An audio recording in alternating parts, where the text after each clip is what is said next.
of our country. I mean, it's quite astonishing, but it is an exit poll. Let's see how it is an plays exit out. poll, and it could be the case. We expect it won't be that Blythe Valley is an outlier. Listen, you're watching the Brexit election on Sky News. It's just gone midnight.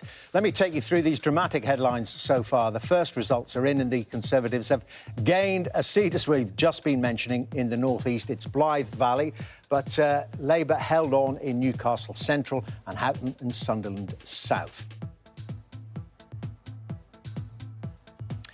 We were hoping to hear from one of the returned candidates there, but let me tell you, Labour's vote share has dropped more than 18% in Sunderland and Houghton. John Bercow, our special guest here tonight, telling us the early results are a catastrophe for Labour. And the exit poll for Sky News, the BBC and ITV News has predicted that the Conservative Party, and this is why we're predicting it could be a catastrophe for the Labour Party, that the Conservatives will get 368 seats on that exit poll. That would be a majority of 86. It is suggesting that for Labour, they dip below 200 seats, secure 191 seats or so. Now, that would be their lowest number of seats for many decades, since 1935, in actual fact.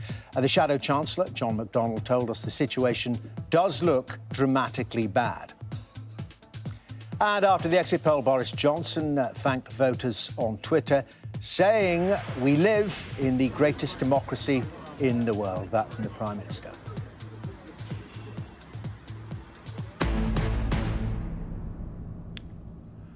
Well, John Bercow, you've made our headlines. Imagine that you're sitting right beside us. But, I mean, the serious point being if, and we've got to keep saying that, but the early results confirming that trend there. And what I was saying to Beth before we hit 12 o'clock there, Barry Gardner, John McDonnell have all been on the programme, and they're looking pretty shell-shocked.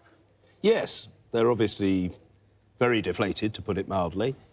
Everybody inserts, and quite rightly, the caveat, let's wait to see whether these early extrapolations are replicated elsewhere in the country. But if on any significant scale we see what we've seen over the last hour elsewhere in the North and in the Midlands, that spells doom for Labour. I should say, in relation to Bridget Phillipson, I mean, she's a very dedicated, conscientious and principled Member of Parliament in Houghton and Sunderland South, and very active in the House of Commons. But she John, while you're on Sunderland and your unsurpassable knowledge of these seats, we've got Sunderland Central, I'm hearing. They all count in the same building.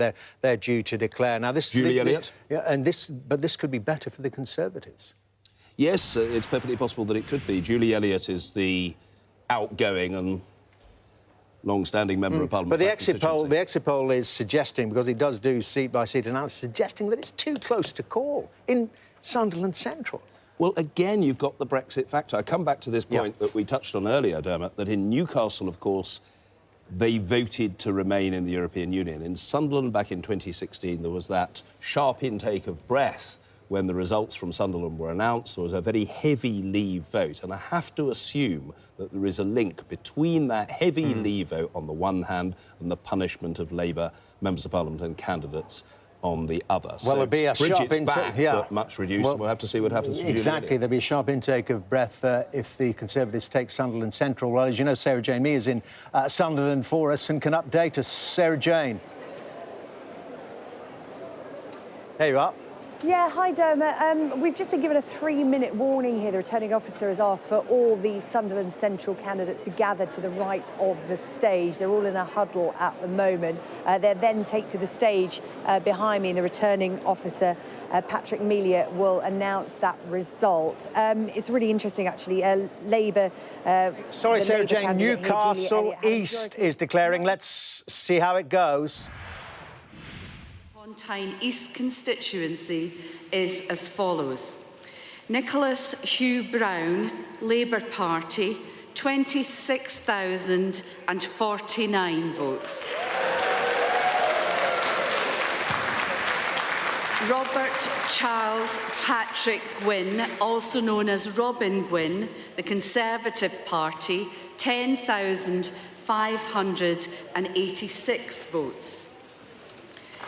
Nicholas Terry Hartley, also known as Nick Hartley, Green Party candidate, 2,195. Wendy Barbara Taylor. OK, we'll leave there Nick Brown, long-standing Labour MP there. Back in. Vote down ever so slightly. We were concentrating on Sunderland Central. We're hearing it's too close to call. Sarah Jane Mee is there. I think we're getting a declaration. Acting Returning Officer, hereby give notice that the total number of votes for each candidate for the Sunderland Central constituency is as follows. Tom De Silva, the Conservative Party, 15,372.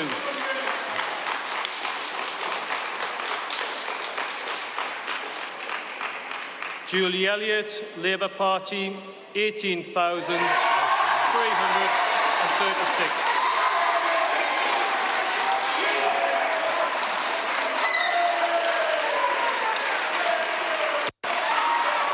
Rachel.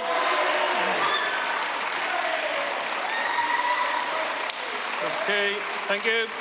Rachel Sarah Featherstone, Green Party, 1,212. Niall Dane Hodson, Liberal Democrat, 3,025. Dale Mackenzie, Independent, 484. Viral Kashakuma Parikh, 5,047. And that Julie Elliott has been duly elected to serve as member for the said constituency. OK, there you've heard it for yourself. Julie Elliott is back there as the Labour MP for Sunderland Central with a much reduced majority. As you know, we're talking to Sarah Jane Mee, who's right there. And, well, back, but shaved that majority way down, the Conservatives and, indeed, the Brexit Party, Sarah Jane. Yes, indeed. Julie Elliott's majority last time out was 9,997, reduced significantly to 2,964 here tonight. A lot of votes actually went the Lib Dems way. The last Lib Dem candidate got 1,777 votes. That's gone up to 3,000 this time round, which is interesting. But Julie Elliott hangs on to Sunderland Central. There had been a rumour that tonight could turn blue, but it remains red this evening. She's just making her acceptance speech. We're still awaiting the Washington and Sunderland West result, but we'll bring that to you as soon as we get it, Dermot. OK, Sarah Jane, thank you very much indeed. Let's stay on that change in share in Sunderland Central. We were told it was too close to call. Well, it wasn't, but it was, by the standards of the previous majority held there by Julie Elliott, as Sarah Jane was saying. It was nearly, almost exactly, 10,000 after the last election, 9,997, well, whacked down by 13.4%. And you can see there the performance of the Brexit Party. Just to remind you, the Brexit Party did not stand in this general election against Conservative candidates where the seat had been held by the Conservatives, but did in the main stand against the Labour Party. And perhaps that explains the effect. The Conservative vote more or less unchanged there. The up 2%. Lib Dems actually up quite a lot there, doubled their vote, and the Greens up 1.2%. John Burker, we keep relating this to the exit poll, and it's pretty much in line. If you put those vote shares, the change in shares on Labour seats with smaller majorities, then they're going to be getting home in a lot of seats where we previously thought they didn't have a squeak. Yes, I mean, this is another very bad result. I don't think it's a personal reflection on Julie Elliott. She's extremely active in the House. I've heard her speak on fire stations and court services and transport infrastructure and state pension inequality for women of a certain age and so on and so forth. She's a very dedicated and assiduous member. But we come back to this point. Is the Labour Party not able to resonate with the voters in an area that voted heavily Leave? And the answer is, clearly, it isn't resonating. And in a sense, you could argue that only the intervention of the Brexit Party caused that pro-Brexit vote to split a bit, and it probably saved Julie's bacon. And what about Bridget Phillipson next door? Because you mentioned the Leave Remain vote. Bridget Phillipson, I mean, as you saw up close and personally in the House of Commons, was quite an avid Remainer in a very Leave-leaning seat. Yes, she was and is an avid Remainer, and she has also been an outspoken advocate of a second referendum. And I mention this not in any sense to indict her or to be pejorative, but simply to say that she made a calculated decision that she would get that proposition out there. And I suspect it hasn't helped her locally. It's what she believes is the right way forward in relation to Brexit, but I suspect that it got a very poor response in her own constituency. Let's get Beth's thoughts on this. I mean, we're looking at seats here, which, we imagined, because there's a whole deluge of seats to declare over the next 3 or 4 hours. These are the early declarers, which traditionally it's just been about who's first to declare. They're telling us the story, is pretty on the numbers, and it's going to be dire for the Labour Party. One of my Labour sources has said to me that this looks, in terms of the early results, that the exit poll is looking pretty accurate, actually, in terms of extrapolating out the exit poll from the early results. I mean, it's interesting in this particular seat in Sunderland Central, the Brexit Party vote, if you add it to the Conservative vote, would have given them a majority. What I think will be really interesting about this, though, when we begin to chew over this in the coming days, is to the extent to which the vote was lent to the Conservatives. Gisela Stewart, a vote leave Labour MP, now not an MP anymore, did a big press conference with Boris Johnson and Michael Gove, where she said, please, if you're a Labour voter, lend Boris Johnson your vote. Lend your vote was the phrase, in order to get Brexit done. And that appears to have resonated. But the question is, can he hold together the coalition Let's of talk voters? about the Conservatives. It's fascinating. Exactly, and that is the issue, isn't it, John Bercow? If this is kind of a referendum through the prism of a general election, I mean, there's been a single answer, a single slogan, certainly, more or less, from the Conservatives about getting Brexit done. Well, then, with that kind of majority, you're in for 5 years, and you've got to satisfy, then, those people who have, as Beth says, lent you your vote. Yes, there's a huge public policy challenge.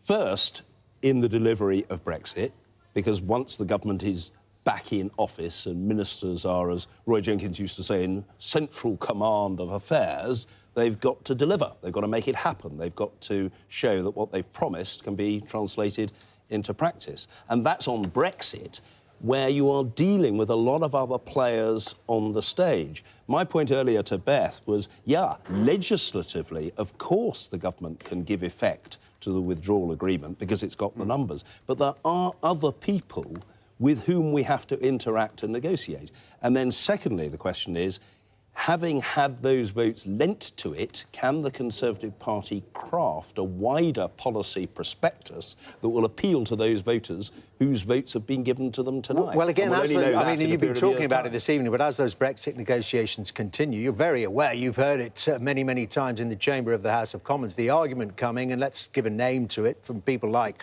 Jacob Rees-Mogg, who's saying, well, we can do zero tariffs. We can go to World Trade Organization rules, and we'll put no tariffs on agricultural goods and things like that.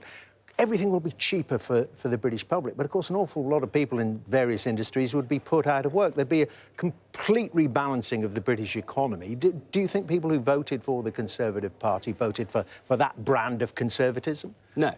I don't think people who voted for the Conservative Party tonight voted on the basis of a closely argued interpretation of tariff or non-tariff barrier policy. And I don't say that to be discourteous or insulting. I think people are making an overall judgment about what motivates them and what they would like to happen. But the idea that people have voted in very large numbers for a particular form of Brexit, I think really would be stretching a point. I don't think they've done so. I think what they've done is vote to say we are frustrated, we want to see progress, we haven't had it, let's get it. But as to the let's get some more results. Well, No.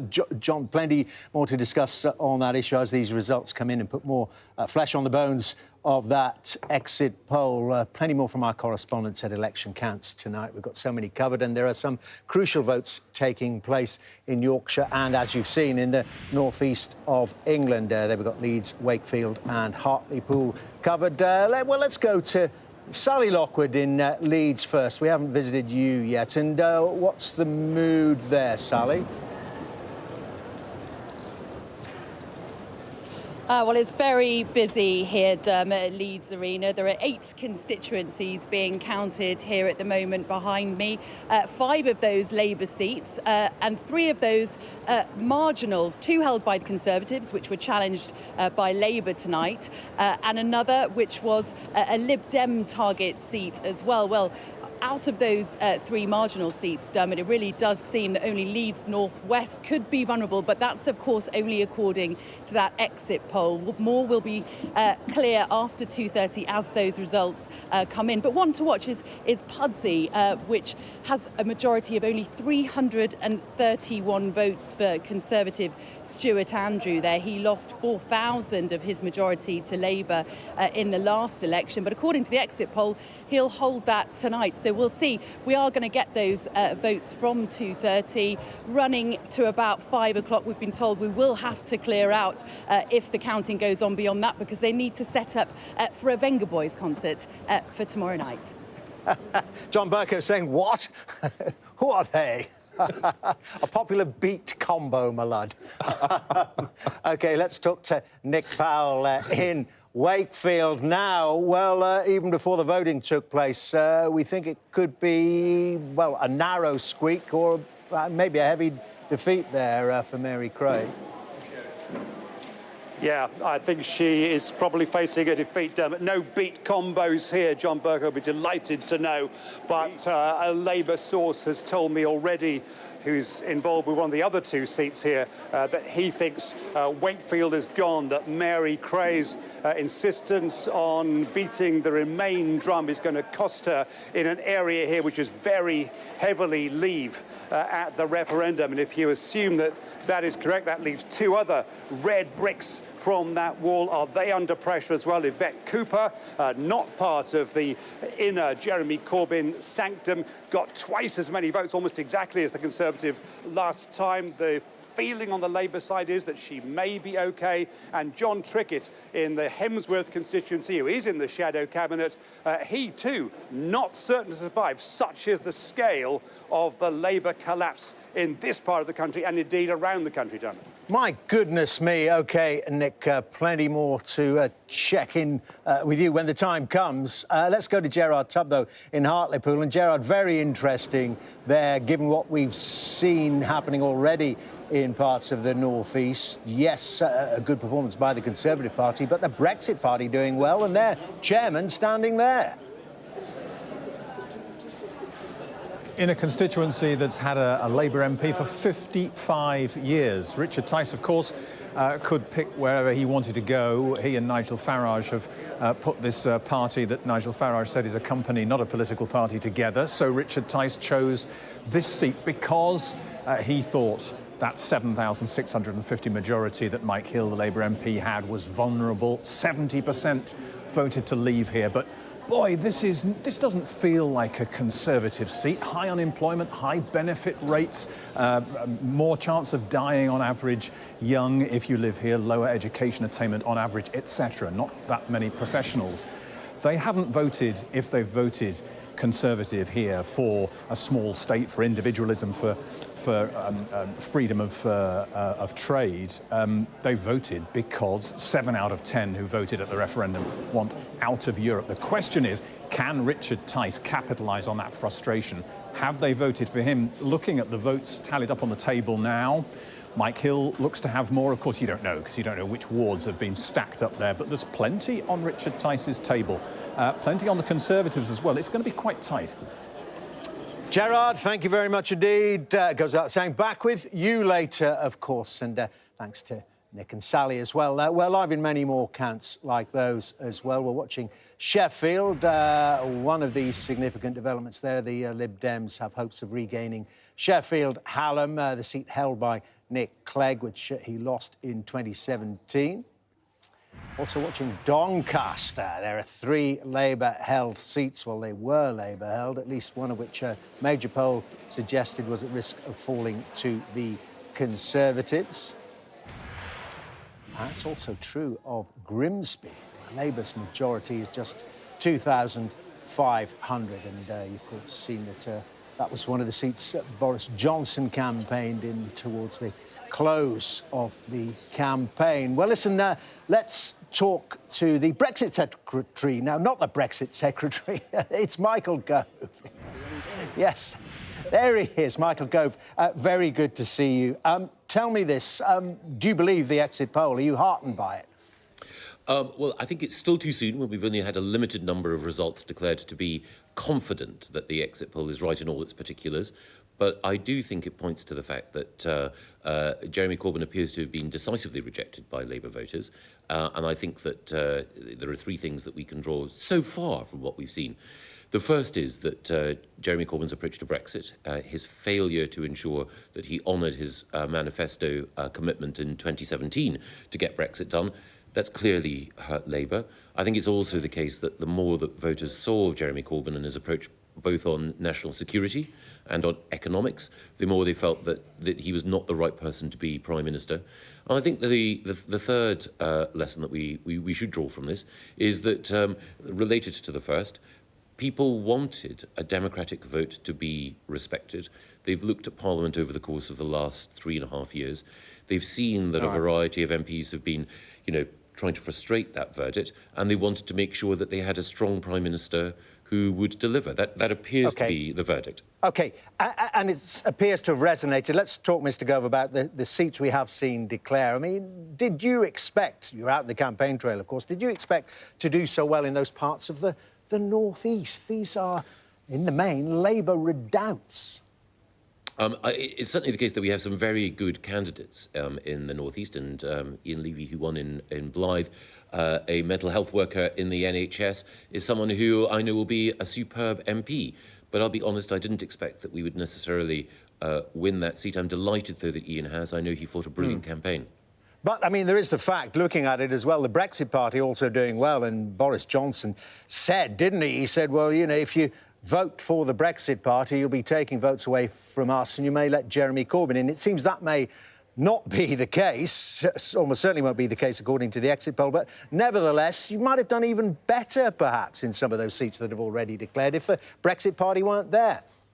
I think that is probably true. Again, I want to be cautious at this stage, perhaps more cautious than you'd like, Dermot, so my apologies. But we're still to see what the pattern is across the country.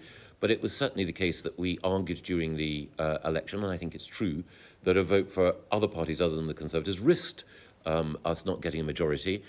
People understood how important it was, I hope, that we didn't repeat the mistakes of the past and have a hung parliament. Well, let's get back to the central promise. You say that it seems to have unlocked this general election. That is, of course, getting Brexit done. Do you really believe that Brexit can be done in the form of the withdrawal agreement? Well, yes, that's almost certainly going to pass if it is a majority of that size. But do you really think that Brexit, all of it, can be done and dusted by the end of the year?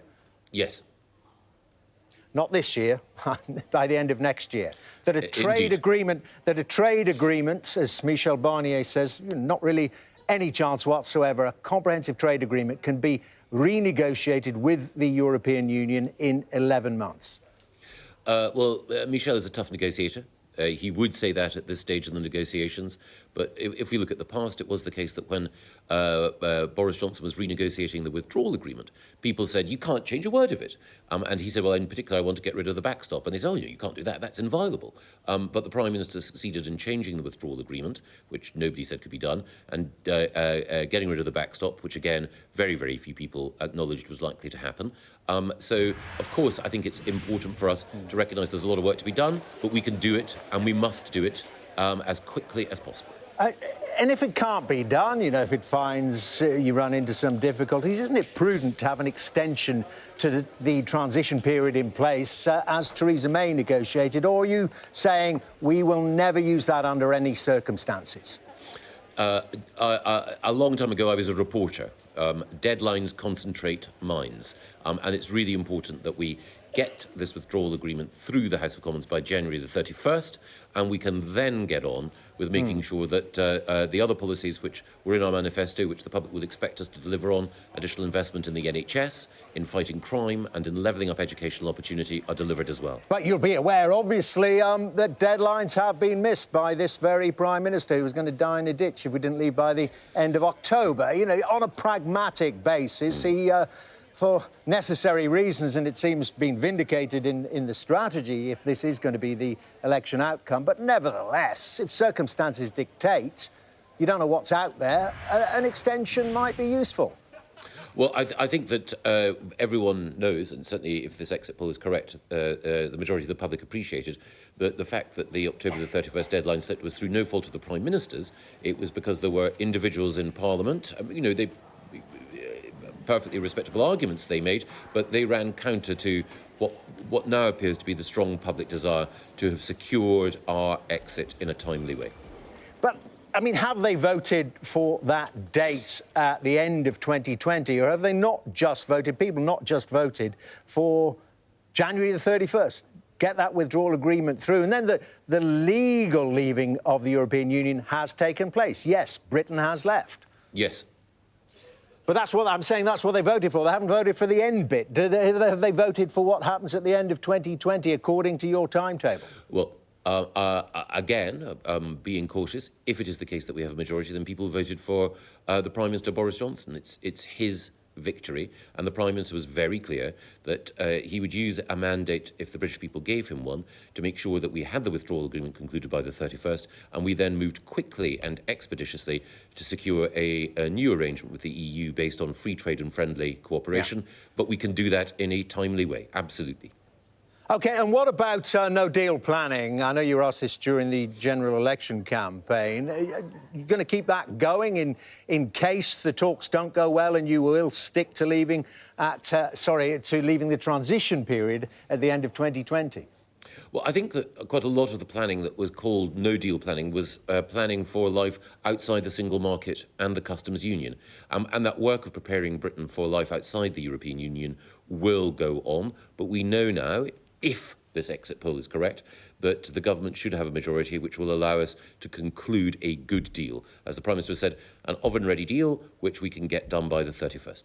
OK, Michael Gove, thank you very much indeed. Off to your counter, I know. Thank you very much indeed. Maybe talk to you a bit later. Well, the results starting to come in fairly quickly. I think it's going to speed up an awful lot more later in the evening. Middlesbrough, there. We don't have the numbers for you. Labour hold there in Middlesbrough. Andy McDonnell, as John Bercow is helpfully pointing out there, for Labour back in. We haven't got the numbers, but it's always interesting to see, as we've been finding out, just that change in share, just how deep the Conservatives, or not, they've managed to penetrate into seats like that. We'll get those numbers for you, and maybe my colleague Ed Conway has them. He's certainly going to show us what the results that have come in so far, combined with the exit poll, tell us. Ed? Yeah, that's right, Dermot. I mean, let's look at the big picture, and here we have a very big picture indeed for you. Have a look at those numbers so far. So you can see those results so far. 5 seats for Labour, 1 for the Tories. Actually, a bit of a surprise that the Tories got that. Blythe Valley, extraordinary swing. And then have a look beyond that. Let's fly beyond that scoreboard to see the map of the UK slowly colouring in. You can see largely kind of north-northeast and seats that are the first ones typically to declare, and we have those results through. But gradually over the course of the evening and through into the morning, we'll see that map start to be coloured in, and we will see some interesting stories across the UK, especially if that exit poll is right. And it looks rather like, from some of these results, like it's not all that far off. But it will be time until we can actually see enough results to see. But listen, as we saw, Newcastle upon Tyne won that race. Remember that first race to be the first constituency to declare, and it was Newcastle upon South this time around, narrowly beating Houghton and Sunderland South Labour candidates Chion Warra and Bridget Phillipson, the first to be declared back in 2017, and the same again this time around. Chion Warra the first this time. And let's have a look to other constituencies around the UK. In particular, I mean, when it comes to Labour, Durham North West, I mean, think about this constituency. Laura Pidcock, until recently, I mean, still talked about as a future Labour leader. Cutting you off, Swindon North, we alerted you to that. It's about to declare. Let's have a look here. Conservative seat in the last Parliament. That the number of votes recorded for each candidate at the said election is as follows. Bentley, Andrew Headley John, commonly known as Andy Bentley, Green Party, 1,710.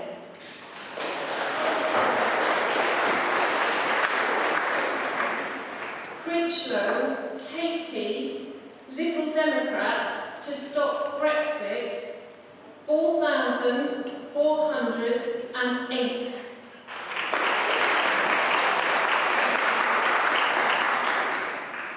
Lineker, Catherine Sarah, commonly known as Kate Lineker, Labour Party, 16,413.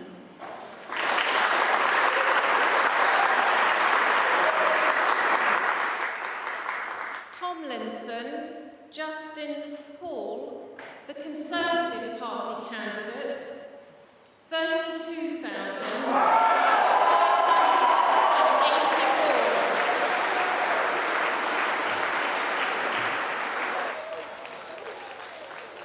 OK, well, there we have it. A Conservative seat before the election, staying a Conservative seat with an increased majority there. Justin Tomlinson increasing that majority for the Conservatives to 16,000 at the last election. It was half that. It was 8,335. It is also the constituency that contains the Honda factory, of course, having major concerns about its access to European markets after Brexit. But a poor performance there from the Labour Party as well. Justin Tomlinson, as I say, doubling that majority. Let's go through these numbers for you.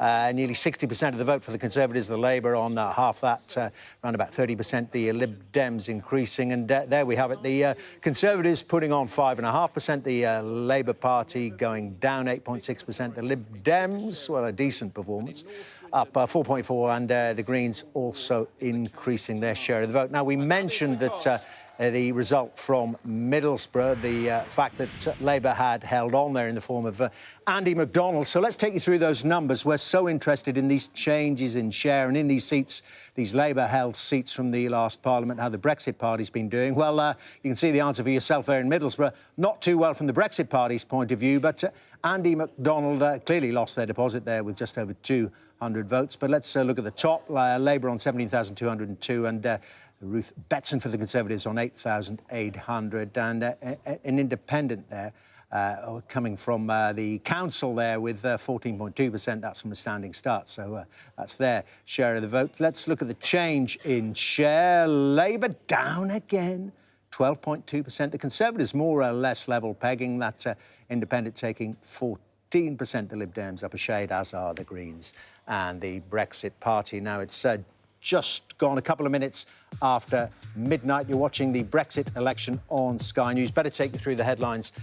So far, the first results are in, and the Conservatives have gained a seat in the few that have declared in the North East. Blythe Valley, but Labour held Newcastle Central and Houghton and Sunderland South, but with reduced majority. Julie Elliott, Labour Party, 18,336. In Sunderland Central, Labour held the seat, but with a reduced majority of just under 3,000. Results just in, you've just seen there in Swindon North, Conservatives have won with an increased majority. And John Bercow, former Speaker, has told us the early results are looking catastrophic for the Labour Party. The exit poll for Sky News, the BBC and ITV News has predicted the Conservative Party will win this general election and some, with 368 seats. If that happens, that would equate to a majority of 86 for Boris Johnson. Jeremy Corbyn's Labour Party is forecast to win something around 191 seats. Now, that would be Labour's worst performance since before the war, since 1935. The Shadow Chancellor, John McDonnell, told us appropriate decisions would be made about Jeremy Corbyn's future. And after the exit poll, Boris Johnson thanked voters on Twitter, saying, "We live in the greatest democracy in the world." But Michael Gove has told us it's still too soon for the Conservatives to be celebrating.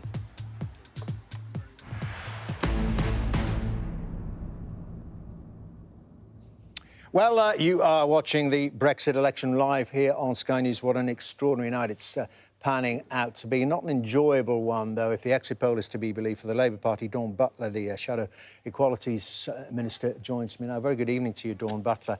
It's looking pretty bad on that exit poll. Do you believe it? Well, I've travelled around the country and I must admit it hadn't felt that negative. So I really do think we need to see how the rest of the night pans out. But on the results coming in, on the swing, you know, against Labour, it does seem and feel quite devastating. And did you go to the northeast because that's where these? Really quite disappointing. Did you go to the northeast because that's where the majority of the results have come in from so far? And Labour down, down, down, and down, and out in Blythe Valley. Yeah, unimaginable a couple of elections ago. Yeah, it is. And Brexit obviously played a huge role there. You know, Ronnie was telling people to vote Conservative to get Brexit done. And, you know, you cannot deny that that was a great soundbite. You know, get Brexit done. It's very simple to digest. It's very simple to repeat. The fact that it isn't true and you can't just get Brexit done didn't really matter. So, well, people are just sick of hearing about it. I mean, and talking about sick of... I mean, we're all sort of sick of Brexit, but the whole point is it's not going to be done, and it can't be done simply. But on the issue of being sick of things, they were also sick of Jeremy Corbyn. Did you not hear that? I mean, a lot of candidates, I don't know if you did, but a lot of candidates didn't mention the leader while they were campaigning to try and get it back in. A lot of Labour candidates, no mention of Jeremy Corbyn, but it was brought up on the doorstep, was it not? Oh, no, I don't think that's true, 100% true.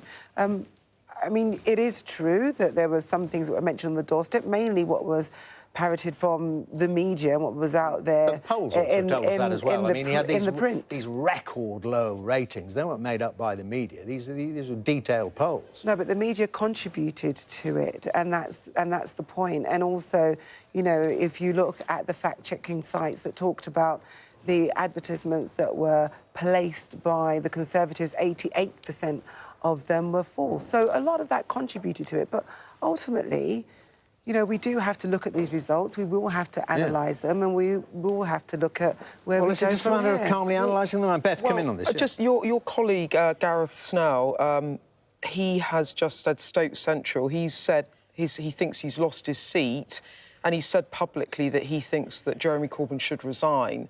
I mean, this would be the worst result in terms of seats for the Labour Party since 1935. I mean, it's quite something. I mean, Jeremy Corbyn can't stay on, can he? The thing is that elections and politics is pretty bruising. And when you're going through it and when you've put all of your heart and soul into an election campaign, to then turn around and be faced with the possibility of losing your seat, it is really hard and tough. And I think that, you know, we've really got to... I've got to thank all of the Labour supporters that have been out there that have worked their socks off. A lot of Labour MPs over the last 6 I mean, weeks.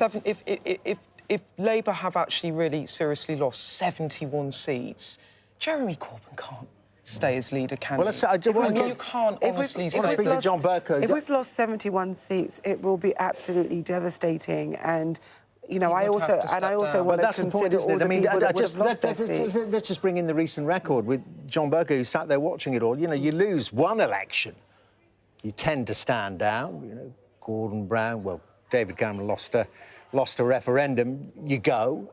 This would be 2 elections, because let's not forget, Jeremy Corbyn lost the last election as well, kind of almost spun it as a victory. But, I mean, could you imagine him staying on? Well, the Labour Party will have to make a decision about that for itself, and I'm quite certain that it's something to which Jeremy Corbyn will give thought. He may well have reflected on it already, I don't know. But it seems to me that, you know, that's a judgment for the Labour Party. Certainly the result, if it is as foreshadowed by the exit poll, is, just as a matter of fact, the worst result for the Labour Party for a very, very, very long time. I think I'm right in saying in 1983, Labour got 209 209 seats. with Michael Foot. you know, it is less. But let's than that. stay It's with fewer leadership than that. and flip it round, Dawn Butler. Do you want him to stay? Do you still see him as an asset, Jeremy Corbyn? Do you know, I think just so early on in the evening, I think we really have to wait, and then we really have to reflect quite seriously about where we go and the direction of travel for the Labour Party. But I think it's just too early in the evening to be talking about that, to be honest. I agree with that, because a political party, in the face of a defeat, has to have a debate. And although, of course, it's an absolutely natural media reaction to want to see a scalp, an individual. It's not a scalp. I mean, it was just dealing. I mean, there has to be a debate about the direction of the party, what the policies might be in the future. It's interesting, though. What sort of different direction it should chart. But John, it's about the numbers if they are the numbers. Leadership comes into it. And we're seeing that direction of travel. Can I just, because Sam Coates, my colleagues, just tweeted this out about the pattern for Labour. It's not just about Brexit. He's saying, from the exit poll, if you extrapolate it out, it looks like Labour are down everywhere in both Leave and Remain voting areas. So that is not just about Brexit. It also is about Jeremy Corbyn's leadership, isn't it? But it can also be about how we portrayed Brexit for a long time. You can't frame it as just a Brexit issue. There's something else going on But here. you still can, though, because people on both sides, we were trying to unite on both sides, which was a difficult, close to this argument again difficult road to travel. The voters being misled, being gullible. Oh, no, that's not what I'm saying at all. What I'm saying is that our position in the Labour Party for a long time, people kept saying, we don't understand your position. And that would have affected how people thought about Did you find it difficult to sell? views. Did you renegotiate in 3 months and then have a referendum? Did you find it difficult for people to get their head round that, what precisely you were offering? Well, I was very clear on my positions because I was very clear that I wanted to remain in the European Union, but also very clear that we did, and we still need to. I mean, let's not forget, we still need to reunite and unite the country. And I don't think that this result is essentially going to do that. So I think that by the end of, this week, we're still going to be talking about what happens next. And the country's still going to be very divided. Don't know if you can stay with us, because Beth, referring there, we're communicating with Sam Coates through Twitter. Well, we can talk directly to Sam. This sounds really interesting. Just take us through some of those numbers, if Dawn Butler will stay, and we'll have a look at those. Sam. Of course, Dermot. So we've been crunching the numbers and looking at the different trends up and down the country, using the exit poll mainly with my colleague Will Jennings, and we found something quite stark. When it comes to the Conservative vote, there you see the Conservatives doing better, clearly doing better in areas that voted to leave more strongly. But when it comes to the Labour vote, well, as you've been seeing from all of the, 8 results that we've had so far, it's down pretty uniformly, whether it was a Leave seat or a Remain seat. And that's just a complication for those in the Labour Party who are trying to pin tonight's bad result, as John McDonnell was, on Brexit. Dermot. OK, well, Dawn Butler, answer that. What do you put it down to, then? Leave and Remain seats. So far, you're right, early days, but on the hard and fast facts that we've got so far, you're not appealing to anyone. But I still think it's to do with the messaging. At the end of the day, I can easily concede that the Conservatives had a very clear message. OK, but what about your message? It was very, very clear. What about your message and who formulated that? That would be the leadership, perhaps. Our message wasn't as clear as it could have been and should have been.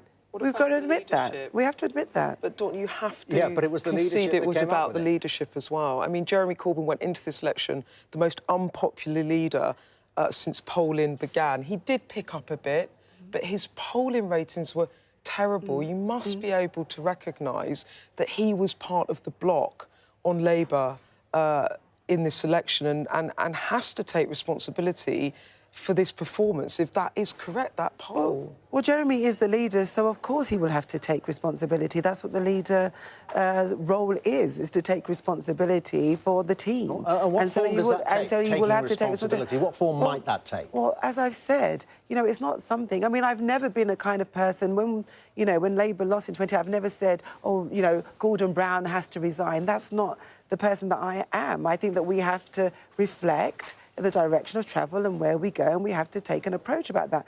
I'm not going to sit on here and say, oh, yes, such and such has to go. That's not the way I think we should conduct politics. And I think the lesson from this election is that we really need to do politics differently, and we need to be a little bit more measured, and we need a bit more control in what we do. Yeah. I've known Dawn for 15 years, and she's loyal to the Labour tribe and loyal to her core, and being the loyal person she is, I wouldn't expect her for one moment to call for the resignation of her leader. No, but the other factor might have been the lack of appeal. The other factor might have been the lack of appeal of Jeremy Corbyn, but it could also be the messaging, as Dawn Butler was saying, then get Brexit done, pure and simple message, renegotiate and then have a referendum at some point. It's a bit more complicated. It could have been that. And the point is, it's not... it could well have been that. Yeah. I mean, true.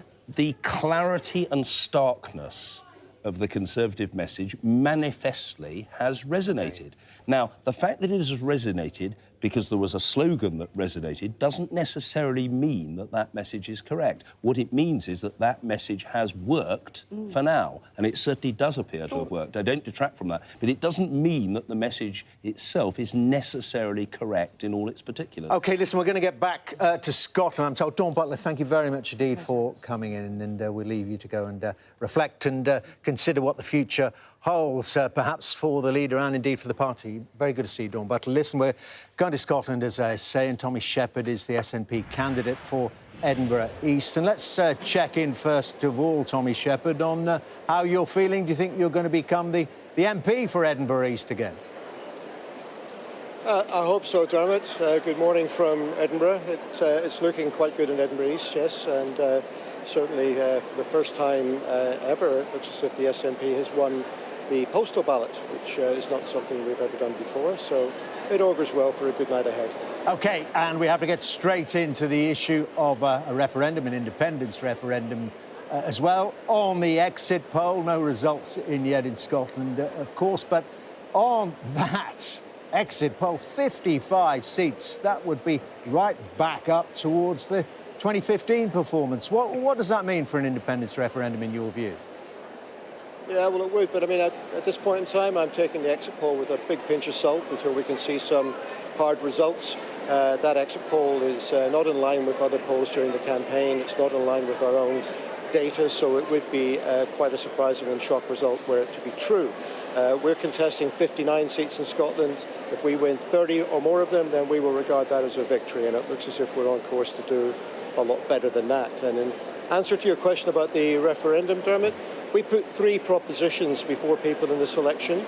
1 was to lock Boris Johnson out of government, 2 was to escape Brexit, and 3 was to assert the right of people here to choose their own form of government. And it does look as if we've received a resounding endorsement of all 3 propositions. So I think we're honour-bound now to pursue that mandate with the UK government. And it's for them to decide what they want to do about it. Yeah, but 1 and 2 aren't going to happen, that's for sure, on that exit poll. How does 3 happen, though? How do you get that past Boris Johnson and Westminster, who have to legislate to allow it? Well, it looks as if the people of Scotland have spoken very loudly and firmly tonight with one voice, saying that they do believe that whether or not Scotland should choose a different form of government should be a matter for the people here. And that's the principle we've been trying to establish in this campaign. I'm not expecting Boris Johnson to suddenly support Scottish independence. We've simply been saying that when and whether there is another referendum, that should be a matter for people in Scotland and for the elected Scottish Parliament, not for Westminster. I would hope that he might want to listen in the morning to that voice. And if he doesn't, then frankly, I don't know how many more mandates we have to get before he will. OK, Tommy Shepherd, thank you very much indeed. We'll let you go and find out how you've done there, if you're going to be returned to Westminster. Let's get more now from our correspondents. It's the election counts tonight, so many dotted across the UK. There are some crucial results due from across the Midlands, that's for sure. Sky's Martha Kellner is in Fenton, that's near Stoke-on-Trent. Martin Brunt, come back Martin, is in Chesterfield, and Dominic Waghorn is in Birmingham. Well, let's go to Martha first. Now, Stoke-on-Trent, 3 seats there. One of them was in Conservative hands. What about the other 2? Yeah, it's been a huge battleground during this election. As you said, 3 seats being counted here. Stoke-on-Trent South, Central and North. As you mentioned, Stoke-on-Trent South is already in Conservative hands. Jack Brereton won this seat in 2017. He became the first Conservative electorate to be elected here since the 1930s. But the Conservatives tonight are hopeful of taking those other 2 seats.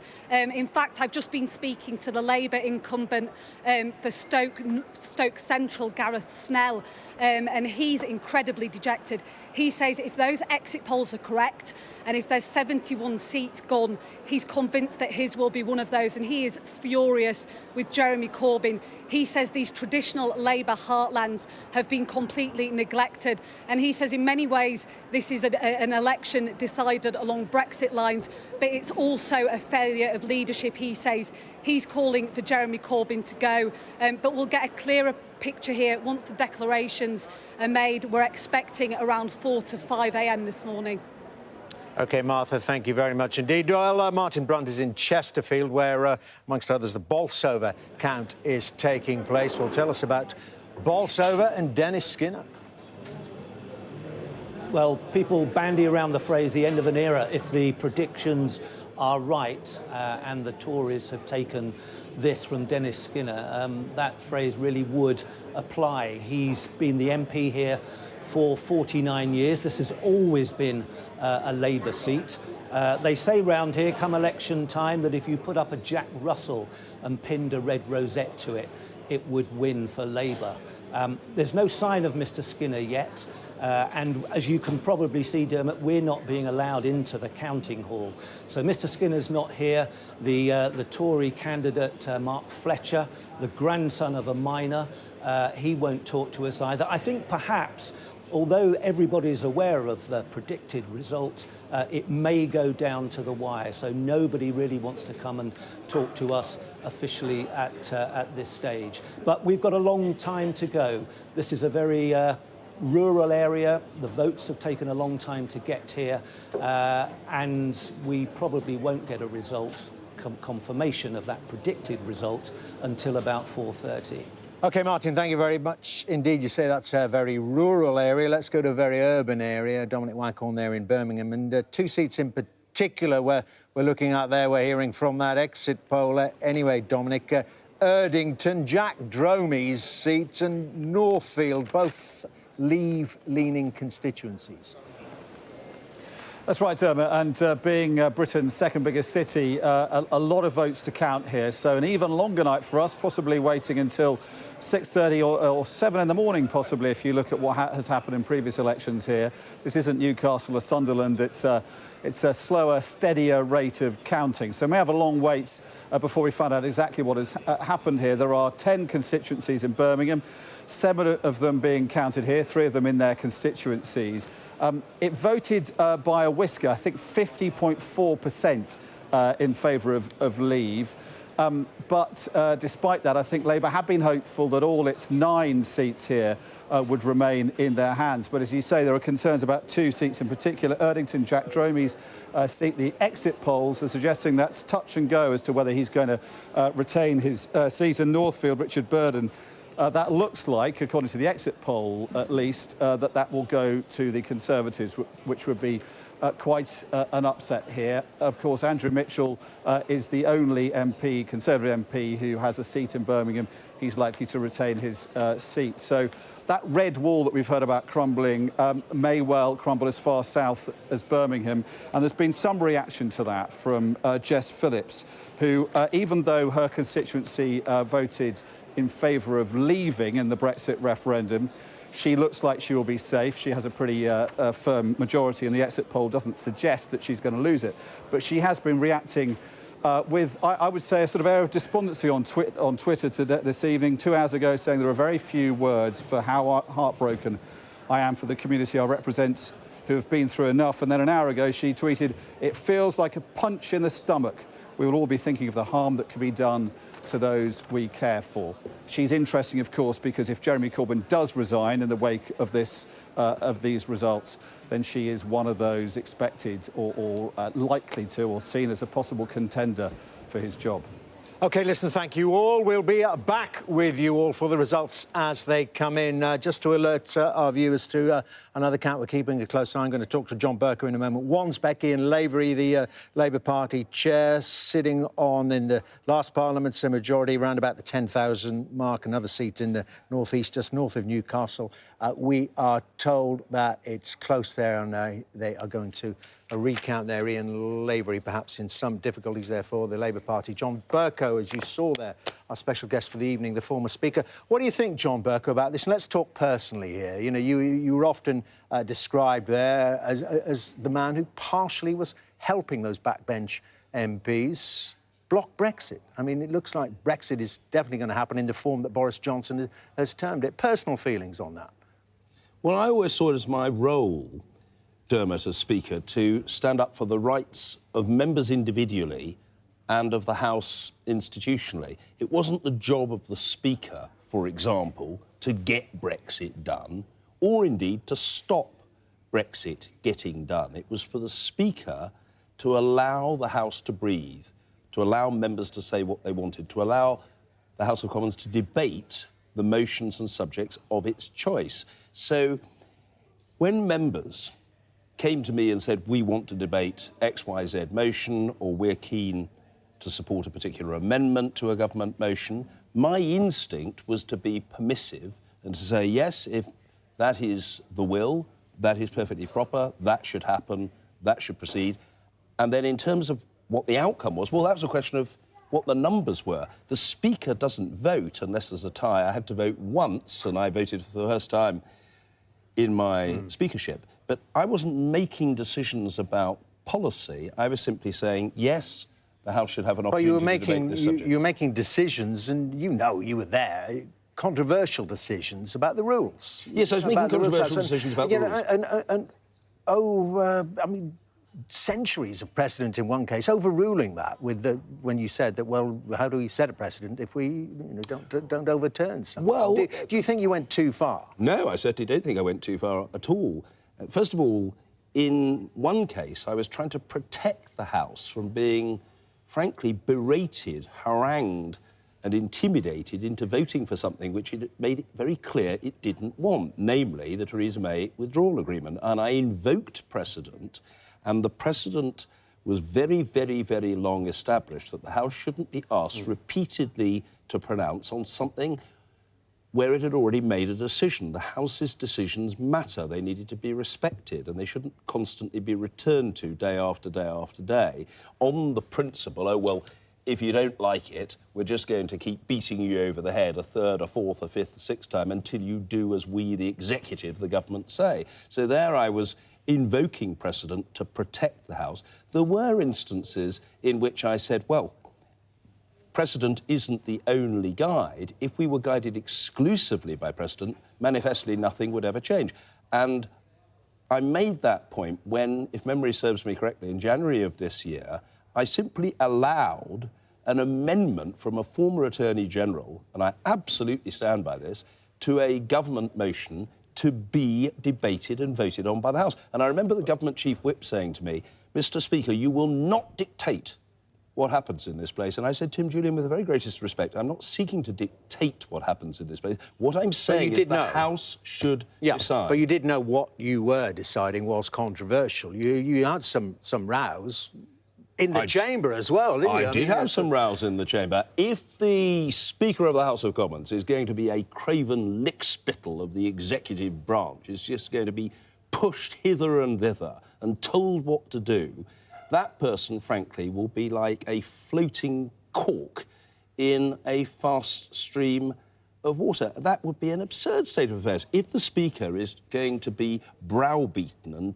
instructed what to do, that person isn't doing his or her job as Speaker. I mean, maybe it was just... My job was to stand up for Parliament. But did you pick more on the Brexiteers? I mean, Andrea Leadsom, you had some blazing public rows. No, Dermot, I'll very happily deal with that. Let me deal with the 2 points. First of all, on the issue of Brexit, the truth of the matter is, if you look back over the years, the consistent thread in my speakership was that I stood up for the rights of minorities to be heard. When the Brexiteers were in the minority on the Conservative side, in fact, before the word Brexiteer had even been coined, they were known as Eurosceptics, I consistently gave them their head. I selected urgent questions from Bill Cash and Bernard Jenkin, John Redwood and others, because I thought the government needed to be probed, questioned, scrutinised, challenged and so on. And I remember saying to Bernard Jenkin quite recently, when he was really something of a moaning Minnie, grumbling at me, when I was making decisions that suited you, you weren't moaning. The reason why you're grumbling is that you don't like the decisions being made now. I treated the Brexiteers in a fair way, and I treated the Remainers in a fair way. And as for Andrea Leadsom, well, Andrea was perfectly entitled to her view. She didn't have a very strong grasp of parliamentary procedure, and she was entitled to her opinion, but she suffered from the rather material disadvantage of being wrong. But you do accept, don't you, that we were one of the most controversial speakers of modern times, indeed of parliamentary times. I mean, there was also the question, John, about your personal relations with your staff, those allegations of bullying. I mean, it was incredibly controversial. What do you answer to those? I answer to those as follows. First, I've never bullied anyone in any way, to any degree, in any situation, at any time. I issued a straightforward rebuttal. It is not true. Second, I would emphasise that you can just look at the facts. I had several people in my office who worked for me for year after year after year. The Speaker's Secretary, Peter Barrett, who served me loyally in that role for 8.5 years, served with me in the Speaker's office in total for 10. His deputy, likewise, 8.5 years as deputy to the Speaker's Secretary, and 10 years okay, in post. but I mean, that could have been put, for 5 years, that could have been put to a full 8 years. investigation that never really took place. The sense was that it was being swept under the carpet. Well, certainly not by me. Absolutely, it wasn't swept under the carpet by me. It was for the House to make a judgment about what the procedure should be, and if somebody wanted to come forward and make a complaint, he or she should have the opportunity to do so. The particular point I want to emphasise is this, and I hope that this will resonate with people across the country. In the course of a working life, you would certainly hope that most of your working relationships succeed. 70% or more is perhaps not a bad guiding light. Some working relationships fail, and a very, very, very small number of mine in the early years did. That doesn't prove that one person maltreated another. What it proves is that it wasn't the right fit, it didn't work. I had extremely harmonious relations, both with my Buckingham constituency parliamentary office staff and with the Speaker's office staff. And I think, if I may say so, the proof of the pudding is in the eating. When I stood down as Speaker, I had staff from the past making contact, saying they wanted to come back to watch the last Prime Minister's question. They wouldn't be doing that if I was some sort of ogre. I wasn't. And what about, well, will you become a Lord? Let me put it that way. I mean, you know, what about as a former Speaker? I mean, it's customary, isn't it, to get a peerage? Do you think you will be denied one? And if you are, do you think it's going to be pettiness? Well, we'll have to wait to see what happens. Would you like one? Yes. If I'm offered it, I'll take it.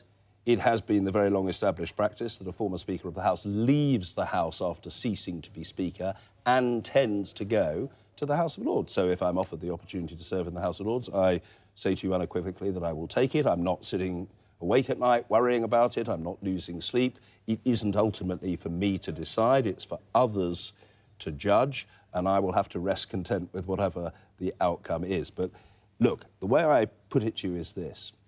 None of us is without flaw. To err is human. I made my fair share of mistakes. I tried to get the big strategic judgments about conduct and atmosphere and opportunity in the chamber right, and decisions right about how the parliamentary estate should be run. I've no plans to die tomorrow, but if I were to die tomorrow, I'd die happy, thinking I've been incredibly lucky. I had a wonderful experience, and I'm very grateful to the House. But on that desire for a peerage, I mean, I asked you earlier about the future. So it might not be over for you if you did get one. Politics might not be over for you. You'd be an active member of the House of Lords, would you, if you get that peerage?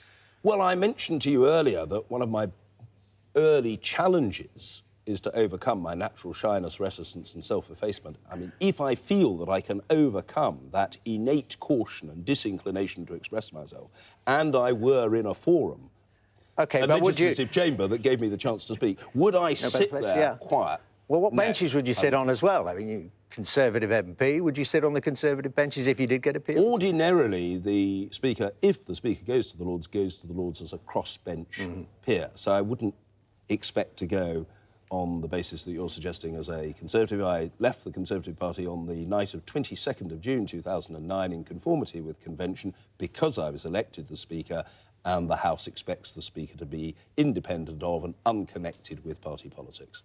Back to politics this evening, and these results starting to come in. John Bercow, thanks very much indeed for that, but you're not going yet. You're not going anywhere for many hours yet because you are watching the Brexit election on Sky News. It is... I can't see the clock. The camera's covering it. 3 minutes past one. Too engrossed there with John Bercow. The headlines so far and the first few results are in. Conservatives have gained a seat in the North East, Blythe Valley, and they've held on in Swindon North with a bigger majority. Justin Paul, the Conservative Party candidate, 32,584. And there have been shock results for Labour in the North East. In Sunderland Central, Labour holding the seat, but with a much reduced majority of just under 3,000. And these results that we've had so far, many more to come, of course, they are in line with this exit poll for Sky News, the BBC and ITV News. That predicted the Conservative Party will win the general election with 368 seats. That would mean a majority of 86 for Boris Johnson. Labour support has been projected to go down everywhere in both Leave and Remain-leaning seats. The Shadow Chancellor, John McDonnell, told us appropriate decisions would be made about Jeremy Corbyn's future. And after the exit poll, Boris Johnson thanked voters on Twitter, saying we live in the greatest democracy in the world. A declaration now in the West Midlands. One of the first is the seat of Nuneaton, as you can see there, voted Leave. Let's listen in.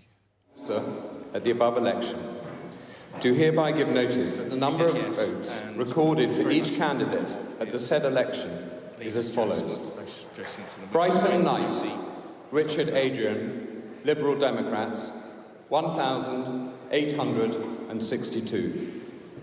Jones, Marcus Charles, the Conservative Party candidate, 27,390. Condaka, Keith Anthony, Green Party, 1,692. Mayu, Zoe Christie, Labour Party, 14,246. The number of ballot papers rejected was as follows. Want of official mark, 0. Voting for more candidates. Well, there we are in Nuneaton, a Conservative seat after the last election, but a bigger majority now for Marcus Jones, an increased majority up there to 13,144 from around about 4,700 last time round. So a big increase and a big pushback again for the Labour Party. You must remember that this actually was a fairly marginal seat 4 years ago or so, and the Labour Party pushed back to 14,000 or so votes. It is a Leave-tending seat, one that voted to leave in the European Union referendum in 2016. But John Bercow, I say, back to business. Look at that increase in vote share for the Conservative Party. 60% of the vote there in what was once, it's not anymore, a marginal seat, and the Labour vote down there about 10%. Yes, it's very striking. Marcus Jones has tripled his majority.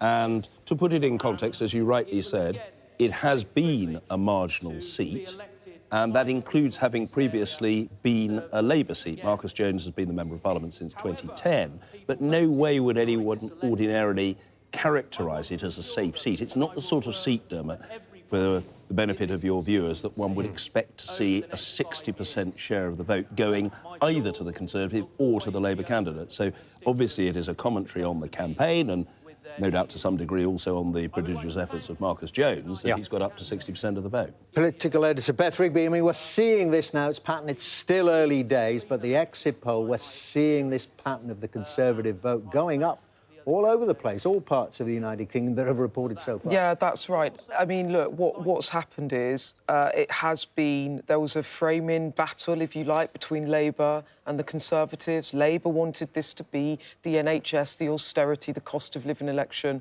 Boris Johnson, his three-line strap, get Brexit done. He had the Vote Leave team from the 2016 referendum in his camp. You remember their slogan of 2016 that also won that referendum, take back control. A very simple slogan. And tonight, what is clear is that if there was any hope of turning this into a different sort of election from Labour, they have they have lost, and they have lost definitively. And that red wall isn't just wobbling. I mean, it's been obliterated. Bulldozed. Yeah. So I get the reference there to Boris Johnson a couple of days ago. That was a polystyrene wall. Well, this one is not bricks. Not bricks, but made of MPs. And it does seem that if the exit poll is to be believed, it is going to tumble tonight. The prediction there that the Conservative Party will have a majority of 86. And on that note, let me bring in the Green Party's co-leader, Jonathan Bartley, in Westminster. If this does turn out to be the case, a majority of 86 for Boris Johnson and the Conservatives. In Boris Johnson's terms, Brexit is happening. The UK will leave the European Union at the end of January. Well, we didn't vote for this election. We didn't want this election. We warned that something like this might happen. And it's a deeply disappointing night, I think, for all progressive parties. But it is Labour that have lost this. But what it does reveal is that Boris Johnson will have a 60, 70 seat majority, whatever it turns out to be, in the House of Commons. The night's young, but we'll find out in due course, but won't have achieved 50% of the vote in this country, which again underlies the need, I think, for electoral reform. We've constantly reached out to other progressive parties to work with us. They've rebuffed us. And as long as Labour continues to refuse to back proportional representation, it will always just be lining up the next Conservative government, even when the Conservative government fails to get 50% of the vote in this country. OK, let's just stay with the system we've got. And you said, well, we didn't vote for this general election. Well, to be fair to Labour, they were reluctant, and it was really the Lib Dems, your colleagues in the Remain alliance. Did they let the side down? Well, no, I mean, Labour voted full square for this general election. It took them a couple of attempts, but then they went for it, and they believed that they could win it. And we thought that was a very reckless thing to do. Certainly with the Liberal Democrats, we agreed with them about remaining in the European Union. We still feel that's the best thing for the future of the country.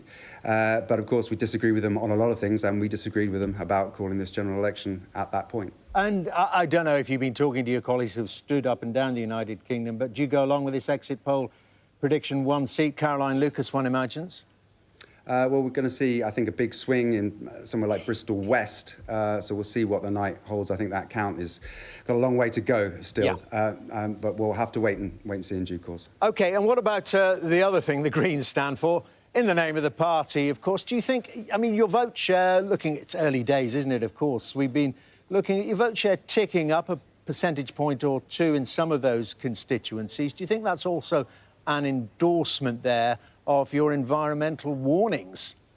I think it is. We, of course, doubled our number of councillors this year. We've doubled our number of MEPs in the European Parliament. It looks like we might just double our vote share in this election. Clearly, the climate was front and centre for us, and the climate emergency is the thing that we've got to hold this government's feet to the fire about. But let's be under no illusions. This is a very, very bad result for the climate emergency. This is a bad night for our future security.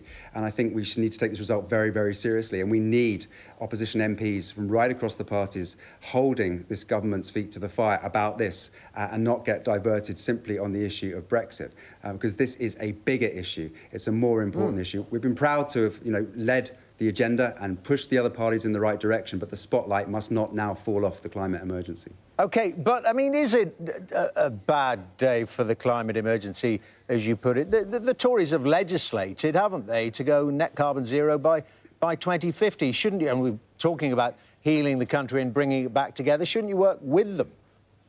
well, obviously we'll work with them where there's common ground, but if they're road building, expanding airports, continuing fossil fuel subsidies, if they're going to continue to block wind power, onshore wind, that is no way to tackle the climate emergency. I don't think this government has any real sense of the kind of change that we have to make. It isn't even including aviation and shipping emissions in its own targets. Targets, incidentally, which are too late and which it's already on track to miss.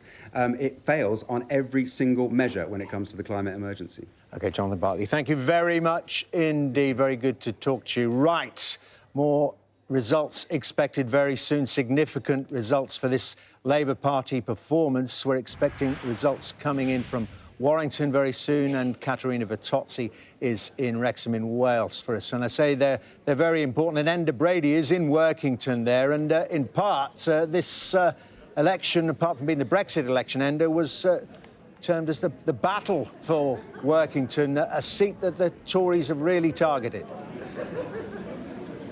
Yes, they have, and they're sounding very, very confident. Declaration is imminent here, Dermot. This constituency has been Labour for 97 of the past 100 years, and the Conservatives really did target this seat. You know, of course, the phrase Workington Man was trotted out by this right-leaning think tank early in the campaign, and Workington Man was identified as a Northern Labour Leave voter in rugby league towns like Workington who could possibly be swayed by Boris Johnson's mantra of get Brexit done. And just looking around the room, the Conservatives are here, they're eating pizza, they're smiling, and they feel very, very confident indeed. This will be absolutely seismic if they were to win here.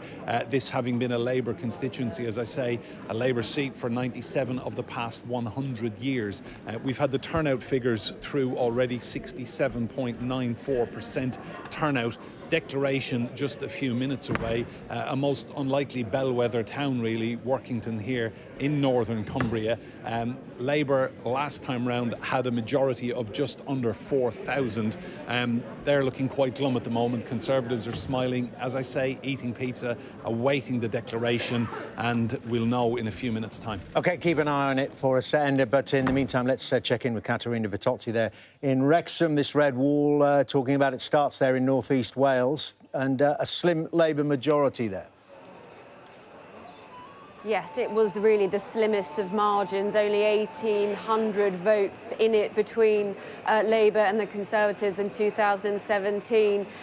And I can tell you that when those initial exit polls came out at 10 o'clock, there were a number of people gathered in the foyer area of this sports hall where the count is underway. And it was palpable, the sense of shock. Just seeing those numbers, I think it really dawned on people here who already knew that Wrexham was a marginal, that it was a tight seat, that this would likely be one of those areas where a Labour seat could, for the first time since 1935, turn blue.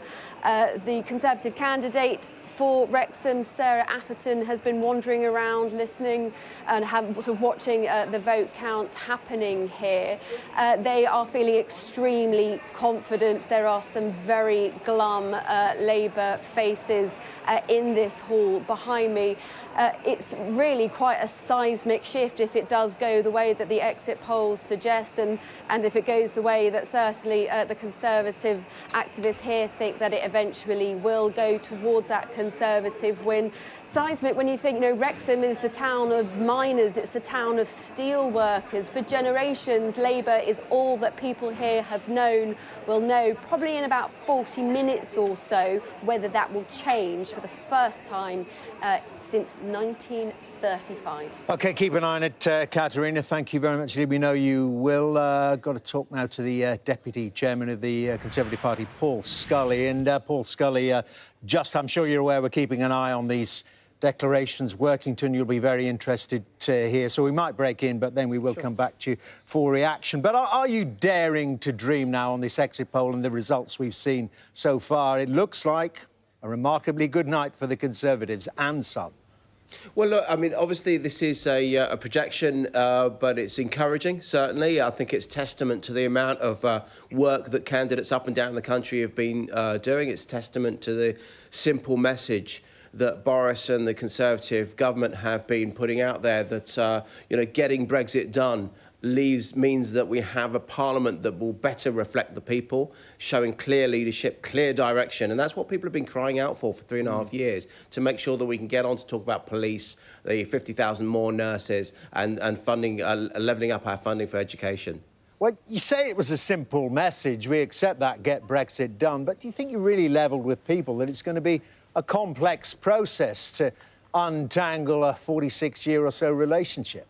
I think the process is undoubtedly complex, but the simple message was we need to get on with it. We need to focus on how we are leaving with the EU and not getting bogged down with whether we're leaving with the EU, which we settled 3.5 years ago. So now, hopefully, although there will be differences in the debate about our future relationship, we can hopefully come down to a narrower focus of that, building that trading relationship and getting that negotiation right with the EU so that we can both sets the EU and the UK can prosper in years to come, but also unlock the domestic agenda as well. OK, well, what's a priority for you, just as we keep an eye on more counts? That's Derby. But Paul Scully, what is the priority for you after the Get Brexit Done? Presumably that means January the 31st. What do you want to see as the symbol of delivery for these, it looks like, hundreds of thousands, maybe millions of people who are voting for the Conservative Party who haven't voted for them before?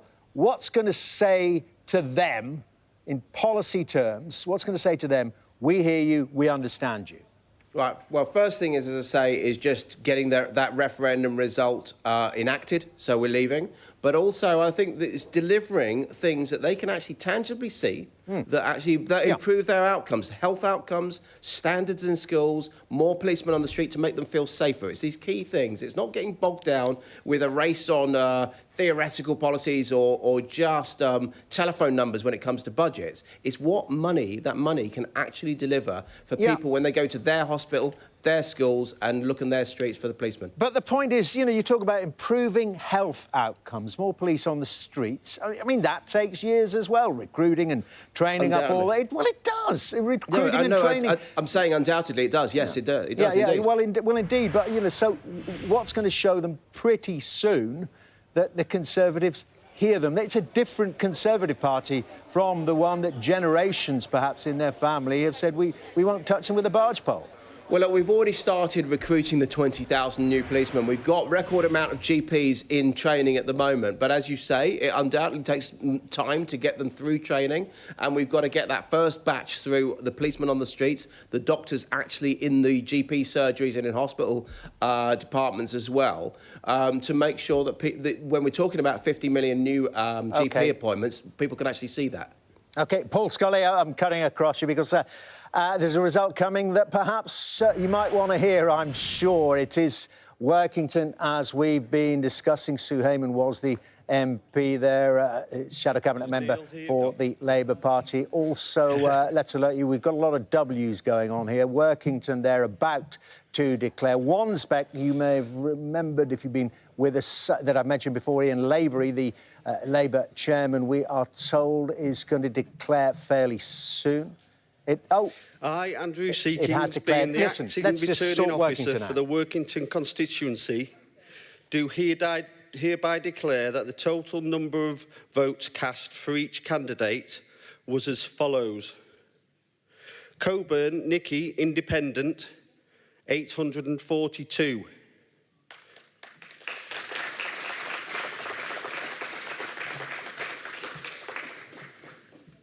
Hayman, Sue, Labour Party, 16,312.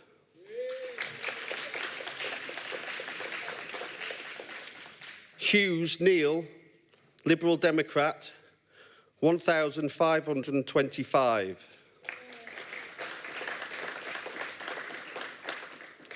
Ivinson, Roy Allen, 87. Jenkinson, Mark, the Conservative Party, 20,000.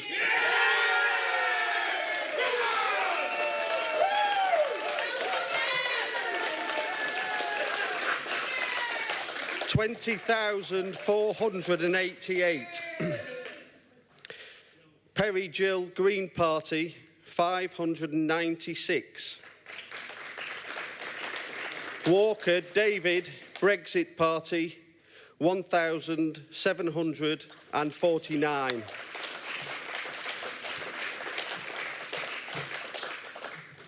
Well, there we have it. Workington tumbling. As Enda Brady, our man on the spot there, was telling us Workington man was one of the phrases coined for this election. A Conservative gain from Labour. They did have a majority. The Labour Party did have a majority of 4,000. That's been almost identically reversed by Mark Jenkinson, putting the Conservatives in there with a majority of 4,176. Sue Hayman, shadow cabinet member, ejected from Parliament, and her vote share, let's take you through them. Her vote share fell quite considerably, as you know, by at least 4,000.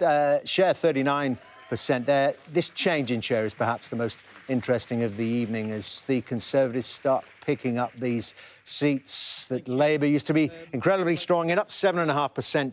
Labour down 11.9%. The Brexit Party, a performance there, 4.2%. Sam Coates, our deputy political editor, is putting all these into his database and reading what it tells us. And what it tells us, Sam, even from down here, is that this exit poll is looking pretty accurate.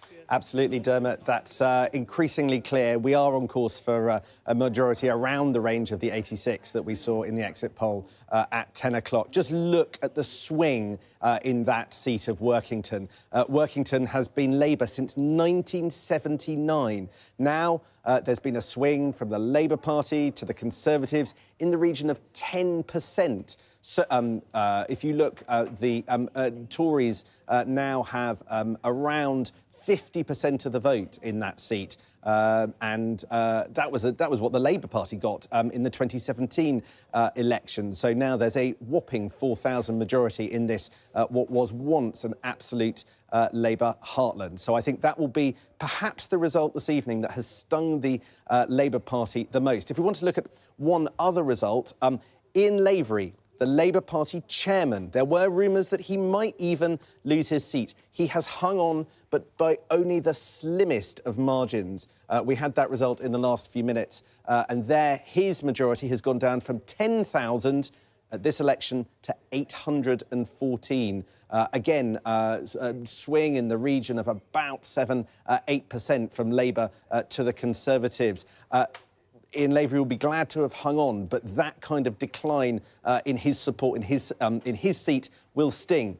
Whether it means he doesn't run for the deputy leadership or not will remain to be seen. OK, we're just looking at that result in full. Sam, thank you very much indeed for the analysis. And back there to Workington, as Sam was saying there, getting their first Conservative MP for 40 years there, the Shadow Environment Secretary, Sue Hayman, losing her seat. I think we might be able to hear her speak in a moment or two. Yes, she is apparently conceding up on the platform there in Workington. Let's have a listen. Staff who've stayed with me for the whole 4 years that I've been a Member of Parliament. I'd like to thank my agent, my campaign team, who have worked so hard. And I'd also like to thank my husband. Thank you. Well, got the gist. Disappointed Sue Hayman, their Shadow Environment Secretary, losing her seat. Another gain for the Conservatives in these formerly strong Labour seats. Also seeing at the bottom of your screen there, worth keeping an eye on there, the results are beginning to pick up. The SNP with their first gain in Scotland. Now, this exit poll predicting that they'll get 55 seats, so obviously going to be some gains there if the exit poll is correct. SNP leader Nicola Sturgeon, as you can see there, saying it's going to be a good night for her party. Well, gained Rutherglen and Hamilton from Labour. Let's go to Darlington, another key seat for Labour. Let's see how the Conservatives are doing. Good evening, ladies and gentlemen. I, Luke Swinhoe, being the acting returning officer for the election of a Member of Parliament for the constituency of Darlington, do hereby give notice that the number of votes recorded for each candidate at the said election is as follows. Brack Kevin John, Independent, 292. Chapman Jennifer, Labour Party, 17,607. Curry Anne-Marie, Liberal Democrats, 2,097. Gibson Peter Alexander, the Conservative Party candidate, 20,900.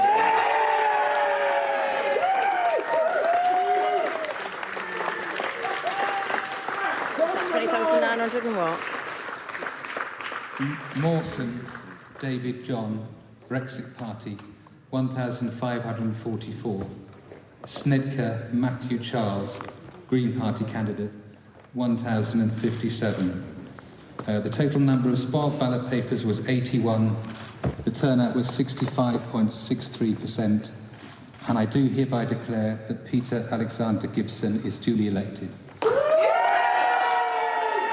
Well, my goodness me, Darlington falling now to this Conservative advance into Labour areas. Now, you may remember in 2017, this was a seat that the Conservatives tried very hard to take away from Labour, that Theresa May strategy, which is a kind of a pre-echo of what Boris Johnson has done and is doing this evening. But they've gained it this time. Peter Gibson elected there for the Conservative Party, taking out Jenny Chapman. Her majority, well, her vote share, she doesn't have a majority anymore.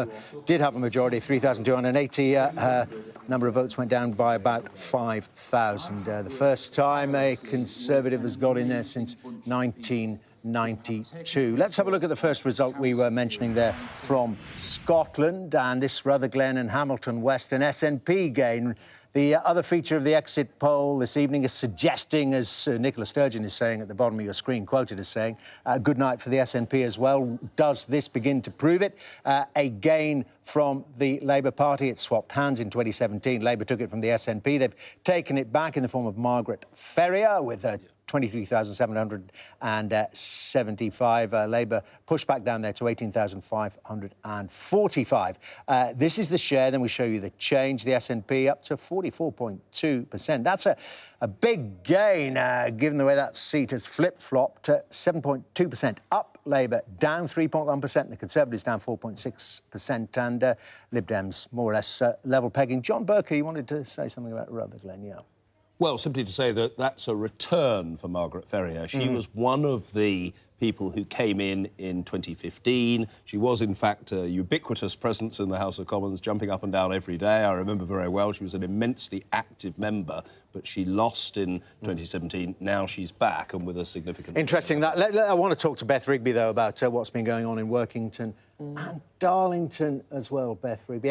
We keep going back to it because we still have not very many results, but my goodness me, I mean, it could be, dare I use the word, a bloodbath for Labour if it keeps going like this. It's beginning to feel that way, isn't it? And look, Labour tried to have this dual strategy on Brexit, where they faced both remaining seats in their metropolitan areas, such as London and Manchester, and then they also tried to have a vote leave element by saying that they would have this referendum and there would be a choice between a Labour Brexit and remaining in the EU. And they tried to straddle both these camps because they wanted to try and keep some of these vote leave seats, but it just appears like they are falling like dominoes. And that strategy has totally failed and comprehensively failed, and there will be a lot of soul search, and I imagine, as to whether that was the wrong... It really is. I'm going to be talking to the Shadow Justice Secretary, Richard Bergen, from the Labour Party, in a moment or two. We're hearing he's just been lined up, as we say, but there's an awful lot for Ed Conway to take us through about how the night is panning out for both the main parties. Ed?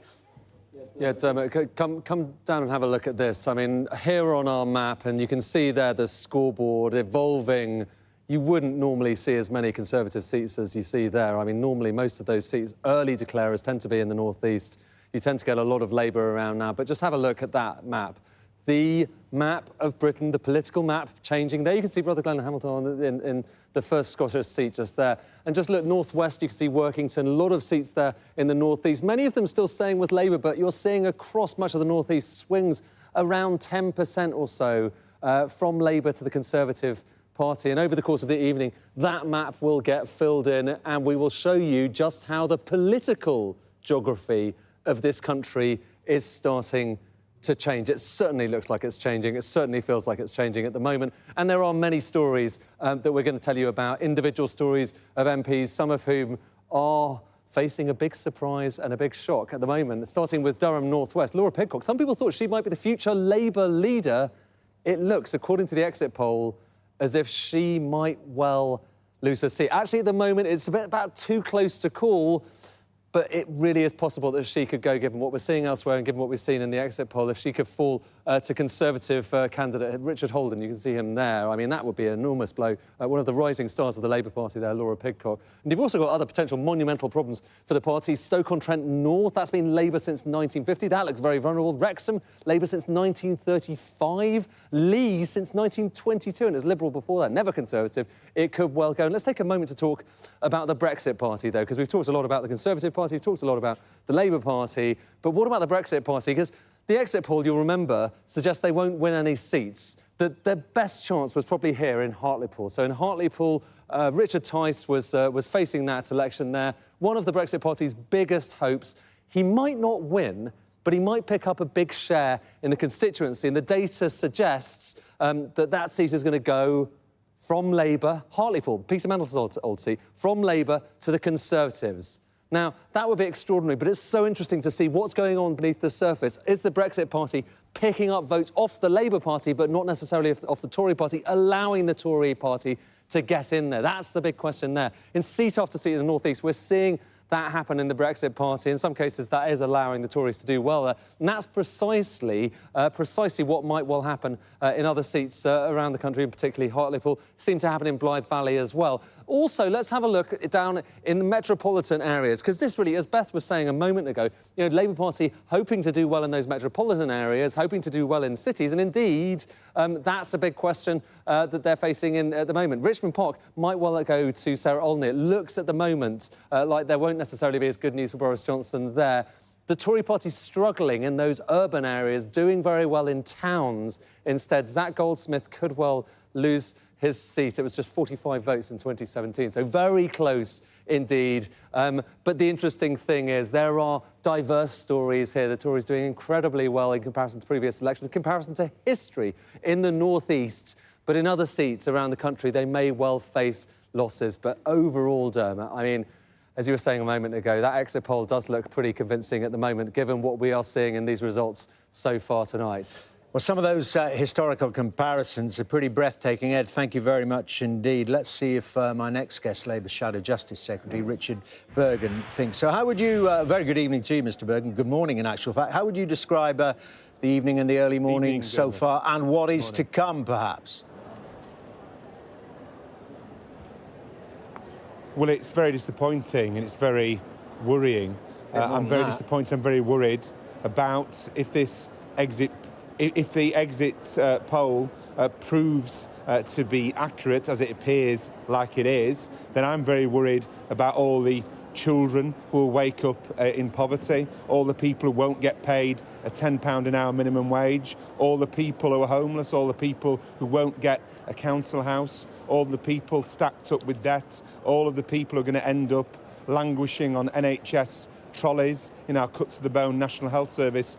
I'm very, very disappointed and very, very worried about their future. It seems I'm hearing this was a Brexit election. I'm hearing I'm sorry to butt in, Mr Bergen, but, you know, I'm hearing this argument. It's election night. The people have voted. It's the purest form of democracy. It's still fresh. The votes are still being counted in the majority of cases, and you're making it sound like the people have made a foolish choice. Haven't you been the ones that have let them down? If you believe that, you didn't make the case for it. No, what's happened is we had a very similar manifesto to the manifesto at the 2017 general election, where with that manifesto and with Jeremy's leadership, we gained 3 million votes. The thing which appears to be different this time is it was an election in which Brexit overshadowed traditional party loyalties. However, I don't want to prejudge. I think we need to analyse objectively where did we lose votes and who to. in what parts of the country, and the totals and the proportions. So we need a sober, serious analysis over the next 24 hours or so. OK, well, I can kind of answer that. Where did you lose the votes? Just about everywhere. Who to? Just about everyone. Are you beginning to believe, though, with the results we have, let's deal with the hard and fast figures. Jenny Chapman, Sue Heyman, good colleagues of yours gone. Are you beginning to think, is anybody safe in the Labour Party tonight?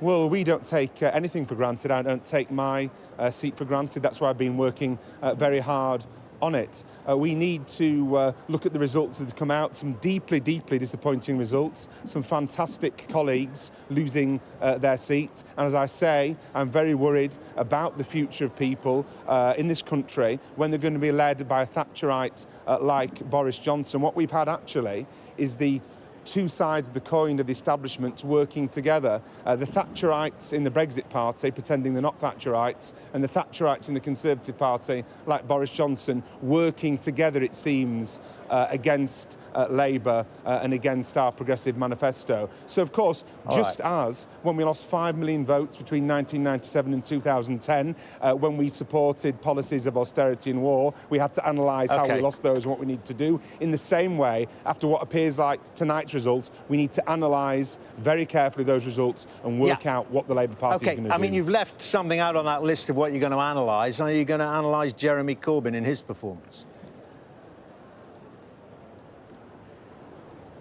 Well, of course, Jeremy, who I admire greatly, was raised by some voters on the doorstep, as Ed Miliband and Tony Blair and Gordon Brown were when I was campaigning for them as well. And yes, some people did say things about Jeremy that they'd read in the Daily Mail or seen on the TV or seen in the Sun newspaper. Of course, if these things didn't have traction, then the Murdoch press and others wouldn't bother spending the time pushing it. But actually, the interesting thing is that people on the doorstep weren't complaining about our policies, and we wouldn't have had the policies, neither the last manifesto or this manifesto, if it weren't for Jeremy's leadership. And we gained 3 million votes at the last general election. It's very, very disappointing tonight. The only difference, it seems to me at this stage, but I want to analyse it further, is the fact that this was a Brexit election. The next election won't be a Brexit election. And against a strong Thatcherite Conservative Party, we need to fight back,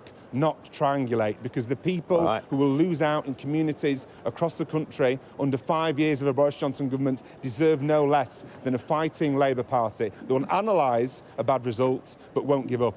OK, Richard Bergen, thank you very much indeed for joining us. Back to your account there in Leeds, the Shadow Justice Secretary. We've got Sal Brinton here, Baroness Brinton, the President of the Liberal Democrats. A very good evening to you, Baroness. Is it a good evening? It doesn't look like it for the Lib Dems, does it? I think, actually, we know that there are still 6 from the exit poll. There are still 65 seats that are too close to call. And we know that a number of those are ones where we are hotly in contention. And what's interesting about tonight is that they're seats that we've not been particularly strong in before. So Esher and Walton and Finchley and Golders Green are just 2 examples of that. So I'm going to wait and see what comes in. But, you know, well, let's look at the distance in terms of time between here we are with the results coming in and the beginning of the campaign. You must admit you've fallen from those mighty soaring heights of imagining that Joe Swinson might become Prime Minister. Now you're talking like you normally talk as Lib Dems, which is picking up a few seats here and there. I think the arithmetic changed when Nigel Farage and Boris Johnson did the deal to where they stood back in half the seat, where the Brexit Party stood back in half the seats. And clearly the polls started to reflect that. What we have said over the last few weeks is that we still remain determined to stop Brexit, that we still remain committed, as it's very clear in our manifesto, that we wanted a people's vote. Joe was only talking about revoking Article 50 if she was Prime Minister. That's, you know, clearly not going to happen. Do you think that was a bit too nuanced, though? Again, you know, against a pure slogan like "Get Brexit Done." Our line was clear, but it often got cropped by other people. You just became the Revoke Party, didn't you? Well, in a lot of people's estimate. The front of our manifesto talked about Stop Brexit, and the one thing that we do know is tonight we're seeing our vote share has gone up. Not much, but it's gone up. And that, I think we're going to see, is going to play very well for us in the strong Remain seats where we know we are heavily in contention. Okay. So we have all to play for. And I was talking to Richard Bergen there about leadership. I mean, are there any questions about leadership if she holds on to a seat, Jo Swinson? We're told she might be in some difficulty in East Dunbarton. Well, again, it's one... Would you look at that? Would that be on the list? As far as we're concerned, the words that we've been getting during the day in her seat are things were looking good on the streets, and she's absolutely only at the beginning of her role as leader, and the party likes what she's done and the message, and absolutely we're standing full square behind Jo. Just to jump in, if she does lose a seat, then Ed Davey will have to become the leader, won't he? That's just what will happen.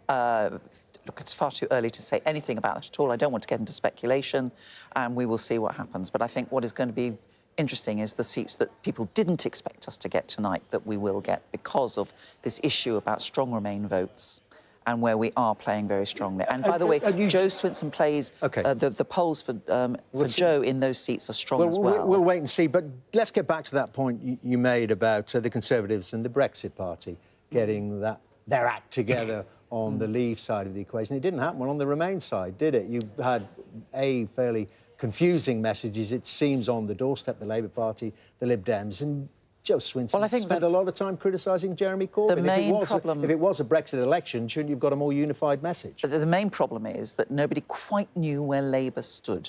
And I think that point was amply made by Richard Bergen. They are not a Remain party. They have been arguing for a people's vote, and Jeremy Corbyn himself has been arguing that what he wants is a people's vote where he can put his Brexit plan. That is not a Remain Well, let me ask you this, party. actually, looking forward. I mean, on that exit poll, you know, Remain is over, we're leaving. Would you be a rejoin party, you think, further down the line? I think we always see benefit in us Gillian Beasley, being the acting returning officer at the election of a member of Parliament for I'm sorry, Sabrin, we're getting a result in Peterborough. Scene of the by-election a few months back. Is as follows. Bristow Paul, the Conservative Party candidate, 22,300.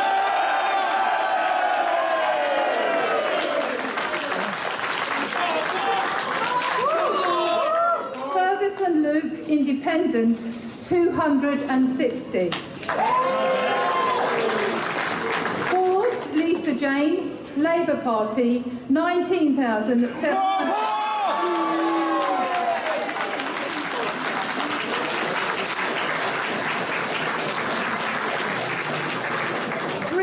Michael Thomas, Brexit Party, 2,127. Parkinson Martin John, the official monster raving loony party, 113. Hey!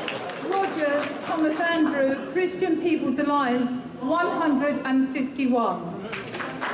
Selleck Rebecca Louise, Liberal Democrats to Stop Brexit, 2,334. Wells Joseph Hamilton, Green Party, 728. And I do hereby declare that Paul Bristow is duly elected Member for Parliament.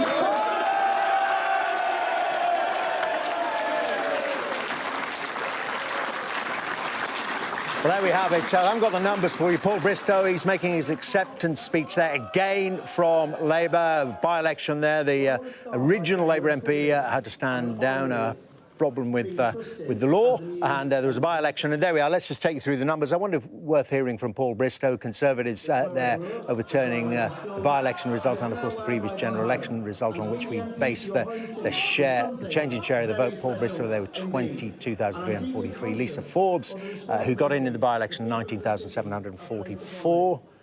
I would like to thank the returning officer, all the counting staff, and, of course, the police, for all the hard work they've done making sure that this count was free and fair. I would also like to thank my amazing team who've really gone the extra mile.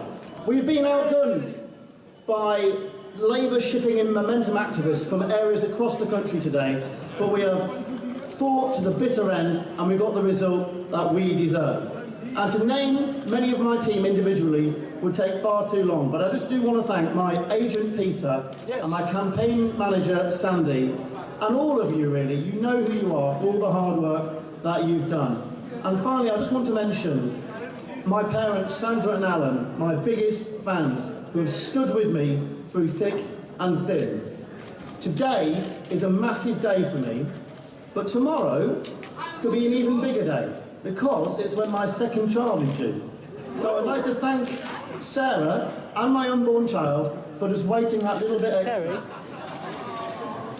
We have won this election, yes, because we promised to get Brexit done, and yes, because Peterborough has rejected an extreme and dangerous left-wing agenda. Yeah, we are just hearing we're cutting away from Peterborough there, again there for the Conservative Party. He's also hearing of again, seeing there for yourself at the bottom of the screen there, Conservatives gain the Vale of Clwyd from Labour. This is one of those key seats in the northeast of Wales. The so-called Chris Ruane, as John Bercow is helpfully adding there, the former MP now for the seat of the Vale of Clwyd, taken by the Conservatives hard on the heels of Peterborough returning to the Conservatives. Let's talk to the Justice Secretary, Mr Buckland, who's in Swindon now. There he is with the blue rosette very prominent there. It's standing proud, and presumably you are as well.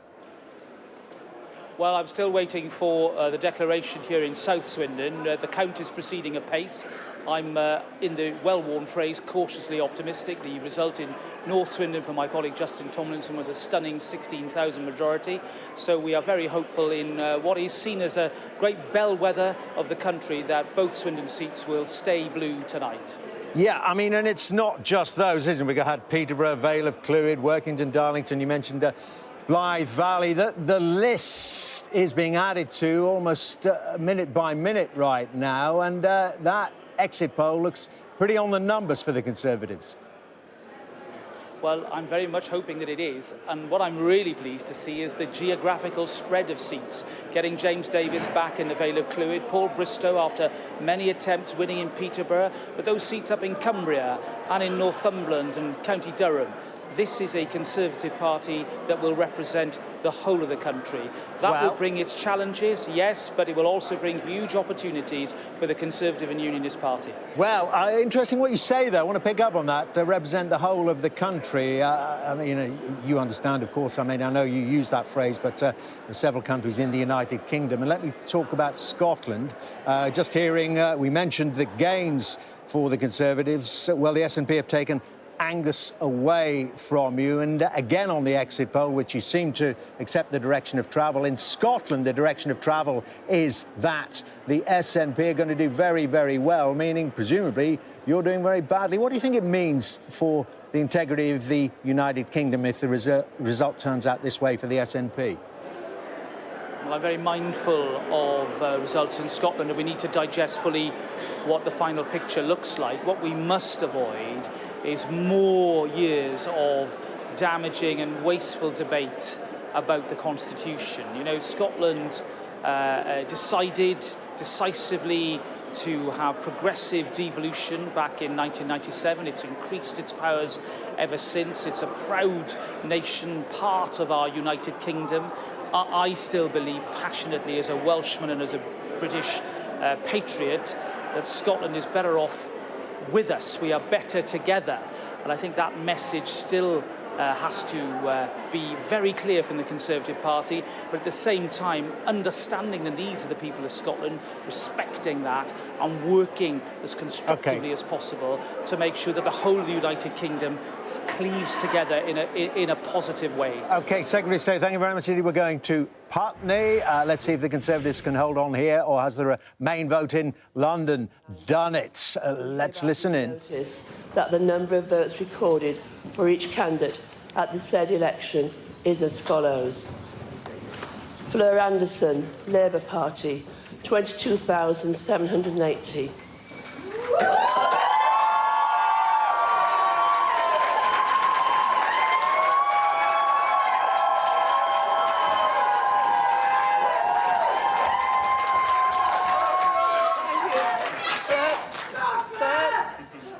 Fergal Joseph Mackenzie, Green Party, 1,133.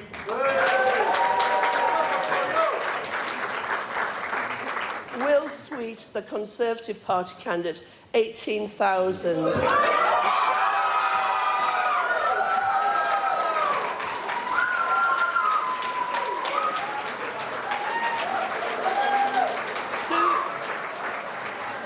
Sue Wixley, Liberal Democrats. Don't know if everybody heard that. Sue Wixley, Liberal Democrats, 8,548.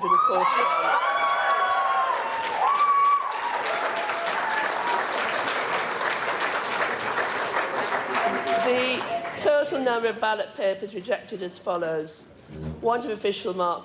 OK, well, they were going to get a new MP anyway because Justine Greening, who had held the seat, stood down, left the party and was not standing in Putney. But there you go, not all doom and gloom for the Labour Party. A gain there, a big gain there, 22,780 for the Labour candidates, around about 18,000 for the Conservatives. And John Bercow, so this is the mixed picture, isn't it? In a strongly Remain seat, a metropolitan Remain seat, the Labour Party vote holding up. But in so many of the seats, we haven't seen too many declare, so many seats in the northeast, in Wales, Labour losing them altogether to the Conservatives. Yes, I mean, we were doing the arithmetic between ourselves, Dermot, you and I and Beth, earlier in the evening, and it was obvious that if the Conservatives were to have a majority that big of 86, and it remains to be seen, but it's looking likely, well, it meant that they were going to have to make huge gains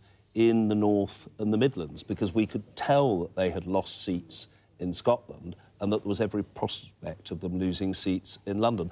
Putney is just different. It is a very, very, very heavily Remain area. Justine Greening was the Member of Parliament there for 14 years and, in my experience, an incredibly personable and highly regarded parliamentarian in Westminster. In all likelihood, she was very well regarded locally. And I don't know, but it may be that there were some people locally who didn't much like the way she was treated in her own OK, party. we're hearing in Wales, though, on the other way it's going, that Wrexham has gone to the Conservatives as well, and matching that exit poll performance. That's the first time since 1935. And, I mean, this is so fascinating because before we began the programme, the Tories were telling me that they were nervous and they said, it looks like we've had losses in London and will we make them up by gains in the Midlands and the North? And look is what is happening. And then there you have Putney turning to Labour. But also a delicious little morsel is that in terms of a big majority, that was buried into page 4 of the Conservative Party briefing notes that they give out, which suggests that they didn't necessarily think they were going to get such a big majority if the exit poll is correct, i.e. they were probably predicating that there would be a smaller majority, Conservative majority, than they thought they would get. So this is much more than they hoped for, which suggests that the red wall, as I said, has come down in a way that they perhaps didn't anticipate. That's exactly what Ed Conway is going to talk to us about, just the scale of these inroads, Ed, that the Conservatives are making into these Labour territories. That's right, but I mean, let's start with that last result, Putney, because I mean, you know, here we have it on our board, which was looking at some of the marginal Labour, Tory targets. So those are the seats that Labour wanted to win, most of them in the Conservative Party. There's Putney over there, took an up to 2% swing to win it. And there are the Conservative targets. And just to look at that, to take a glance at this board, you might have thought, oh, maybe it's not going quite so badly for the Labour Party. But let's have a look a little bit deeper into that Labour red wall. So these seats that they were defending, that they thought they might have enough strength to defend the Tories off on. This is the red wall, and this is the Labour defence, and these are the kinds of seats, many of them in the northeast, here's Workington in the northwest, that they expected that they might be able to hold on to, because these are very traditional Labour seats. Up to a 4% swing would have lost them these seats. It's more than 4%. It's up to a 6% swing would have lost them Workington. Up to an 8% swing would have lost them these seats. Surely, obviously, the Speaker's seat they've held on to. Up to a 10% swing would have lost them Blythe Valley, and that's indeed precisely what's happened. We're seeing 10% swings from the Labour Party to the Conservative Party across much of the northeast. Not all those seats are going, but, I mean, these are enormous enormous swings by the grand scheme of things. And when you have a look at seats, for instance, like Workington, like Darlington, let's just kind of zoom into the details of these seats. So I'll change the screen and we can have a look at what's going on beneath the surface. So we're talking about kind of 10%-ish swings in both of these seats, Workington, Darlington, both Conservative gains from the Labour Party. Have a look at some of these numbers. So Brexit leave votes. So in the referendum in 2016, about 60% voted leave in Workington. Over here in Darlington, about 58%. Very similar story there. Under 45. How old are these constituencies? They are slightly older than the average. So the average across the UK is they're slightly older than the average. Graduates, and this is a rather interesting one, quite low in terms of the average number of people who are graduates. And let's just kind of think about that. So graduates, look at this map. Here we have Workington over there. Let's take that map and plot all of these constituencies, so these are constituencies in the UK, against their percentage of graduate voters, because we'll get a sense here of where the Tory party are starting to pick up seats. Let's move those across here onto our chart. Now, the further you go here, the higher the percentage of graduates. So this is a measure of higher education. And the interesting thing is the Tories are starting to pick up seats here, around this kind of area of the chart. You've got Workington in there, around there, where they have, on average, lower levels of graduates in the population. That's a very different kind of distribution to what we've seen in the past. So this is an interesting way in which the map is changing. Now, the vast majority, as you've seen, of these seats are grey at the moment, have yet to declare. But as the night goes on, as the morning goes on, we'll see just what this map is looking like, and we'll also plot against other things as well. Just before I go, Dermot, and shout at me if anything's about to declare, but seats in which the Lib Dems have lost their deposit. Let's just have a look at that. Should we compare that, the number of seats where the Lib Dems have lost their deposit so far, and compare it to the Brexit Party? So far, we're early in the night, but so far the Lib Dems have lost their deposit in all of these seats, from Basildon South down to Vale of Clwyd and Wrexham. It's 12 so far, 12 seats that the Lib Dems have lost their deposit thus far. How many have the Brexit Party lost? Now, they're not fighting all of the same seats, so bear that in mind, but it's 10. And the Brexit Party doing actually a little bit better than many people had expected, beneath the surface, as we were saying earlier, actually having an impact on the final result. Not necessarily winning any of those seats. The exit polls suggest they might not. But things are going on beneath the surface that suggests they are doing a little bit better than a lot of people had expected. And things are going on right now, Ed. I'm going to cut you off. Thurrock is declaring. Got another one coming in. Here we go. Thurrock voted leave and a declaration imminent. We'll wait for them to speak because other dramatic things have happened. Oh, they are reading it out. Recorded for each candidate at the said election is as follows. Doyle Price Jacqueline, the Conservative Party candidate, 27,795 votes. Harvey Ben, the Green Party, 807. Kent John George, Labour Party, 16,313. Stone Stuart Malcolm, Liberal Democrats, 1,510. Well, there we have it. It was a Conservative seat. It's staying a Conservative seat, and some Jackie Doyle Price returned there with a very much increased majority. It was, before the election happened, seen as something perhaps of a Labour target. John Kent, though, only getting 16,000. Jackie Doyle Price re-elected there with a majority of 11,482, coming in much more quickly. Now, Stockton North.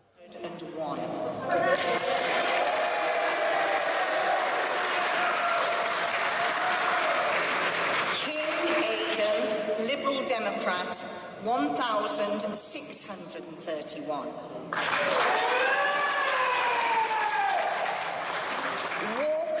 Martin Andrew, Brexit Party, 3,907. The number of ballot papers rejected was as follows.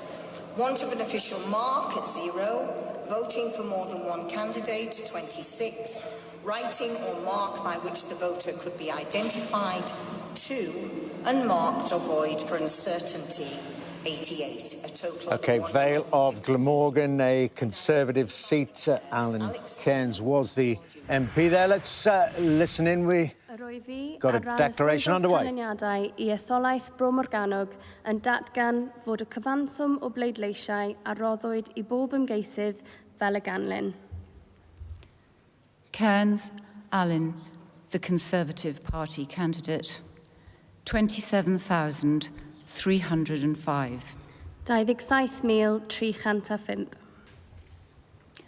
Lovelock Edwards Belinda, Welsh Labour, Llafur Cymru. 23,743. 23,743. Slaughter Anthony David, the Green Party, Plaid Werth. 3,251. 3,251. Williams Lawrence, Gwlad. 508. 508. Therefore, I give public notice that Alan Cairns is duly elected as the Member of Parliament. Alan Cairns getting back in there in Vale of Glamorgan, slightly increased majority there, up to 3,562. Again, another rebuff for the Labour Party. Might, before that exit poll came out, been seen as one of the potential targets for Labour, but Labour's vote more or less staying on the numbers. There was an increased turnout there, which put up the number of voters. As I say, Labour more or less standing still. The Conservatives gaining 2.3%. The Green Party up 5 and a bit percent. Plaid, the Lib Dems and others all down. I'm told we are expecting a result fairly soon, staying in Wales. In Clwyd South, we've seen Vale of Clwyd change hands. Clwyd South, a Labour majority there of around about 4,300. But while we wait for more results to get in time, I think, just to check in with our Deputy Political Editor, Sam Coates, who's feeding it all in. Well, we got Putney there again for the Labour Party, but apart from that... It's a pretty grim night, Dermot, that's right. I want to draw your attention to one result that we've had in the last 10 minutes or so, and that is of Lee in Greater Manchester. It's the seat that Andy Burnham used to hold before he became Mayor of Manchester, Greater Manchester. That has turned Conservative on a massive swing.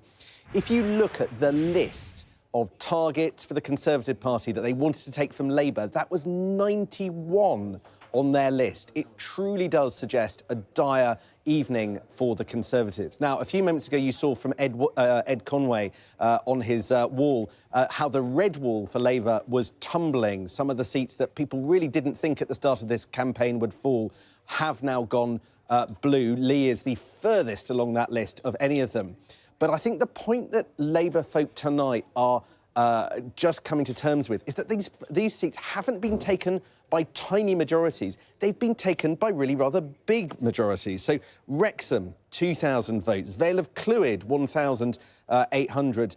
Lee, nearly 2,000 votes. Workington, 4,000 votes. Now, the point about that is that it's going to take not just one election, but maybe 2 or 3 general elections for the Labour Party to know that they can get places like that back. We've got shadow cabinet ministers. We've got the first one, Sue Hayman, went in Workington. But on the watch list, we've got Laura Pidcock in Durham North West, and in Kirkcaldy, Leslie Laird, the shadow Scottish secretary. I think the bloodbath is starting to dawn on Labour figures. That's why I'm being urged to mention that already figures like Lisa Nandy are under pressure to stand for the leadership if there's a vacancy anytime soon. OK, Sam, thank you very much indeed. May have missed our attention. Some results from Northern Ireland have been coming in. The Alliance Party, first seat for them, gained from the independent. Sylvia Herman stood down there, but in North Down, taken there. DUP had hopes of that, but the Alliance Party getting in there up against 2 Unionist Party, Ulster Unionist Party, and the Democratic Unionist Party, Sinn Féin, have held on in Tyrone West. I want to talk now to the leader of the Brexit Party, Nigel Farage. Well, Nigel Farage, I mean, it's clear that in Boris Johnson's terms, Brexit is going to get done if this exit poll is to be believed, and it looks like it is to be. Are you happy about that? Well, look, the last thing I wanted was a second referendum. That would have been absolutely dreadful for the country. And that was the main reason why I said we should stand down in those 317 seats, because they were in areas like the south of England, the southwest of England. The Liberal Democrats would have won lots of them, and they themselves now say that it rather poleaxed their campaign. So, of course, I'd prefer Boris Johnson to be Prime Minister, talking in positive terms about Brexit. The slight problem, of course, is that getting Brexit done isn't really true. because if we pass the withdrawal agreement as it is, unamended, then I fear we're in for perhaps up to 3 years of agonising negotiations. Don't you believe him then, Boris Johnson, when he says, you know, this 11 months of transition and whatever happens by the end of 2020, it's out? You don't believe him? You think he'll go for an extension? Well, even if he goes into this with the best of intentions, the problem with the withdrawal agreement is that it puts so much power into Mr Barnier's hands. And I would have thought they would enjoy seeing our discomfort. Look, I hope I'm wrong. I hope we finish up with a free trade deal.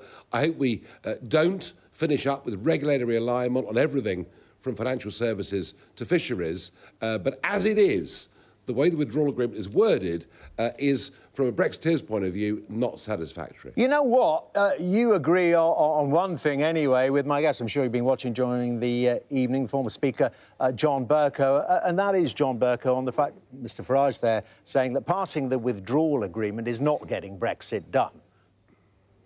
Well, we agree on that point, but for pretty different reasons, as I note the expression on Nigel's face shows he's relieved to discover. My position is to say that they can get the withdrawal agreement through, but there's a huge amount more to be done if Brexit is to become a reality, and that will take several years. I think, to be fair, Nigel's point is that he just very strongly disapproves of the withdrawal agreement because, and he can articulate it for himself, he doesn't think it constitutes a proper withdrawal. That, I think, is and that's where that's obviously where you begin to differ. I mean, I'm always happy to be obliging, Nigel, and to try to advance your own argument for you.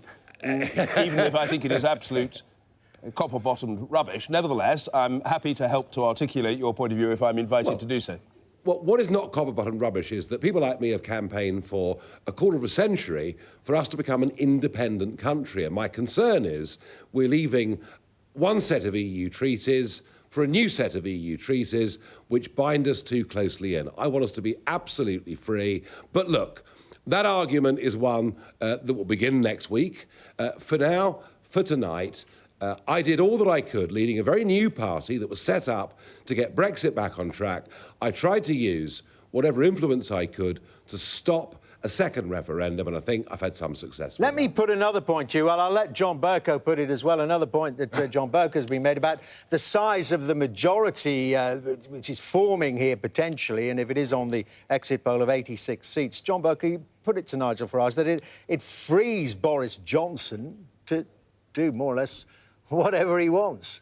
Yeah, I'm sure the point will have occurred to Nigel. Boris Johnson can pivot either way on the back of a very large majority. He can either take the attitude, I'm going to go ahead, I'm going to insist on what I've said so far, no extension to the transition period, there will be an agreement on trade, it will be out by the end of 2020, and that way he would be holding firm to what he's been saying over a period of months, and that will probably strike Nigel as more or less satisfactory. Or alternatively, he could say, I've got a big majority, it's going to take longer, I don't care what I said in the past, what matters is what I'm saying now, and I'm going to change tack. And that, I think, will bring a scowl from Mr. Well, let's see if it does. I mean, look, that is a very, very good point to make. The truth of it is that half the Cabinet voted Remain.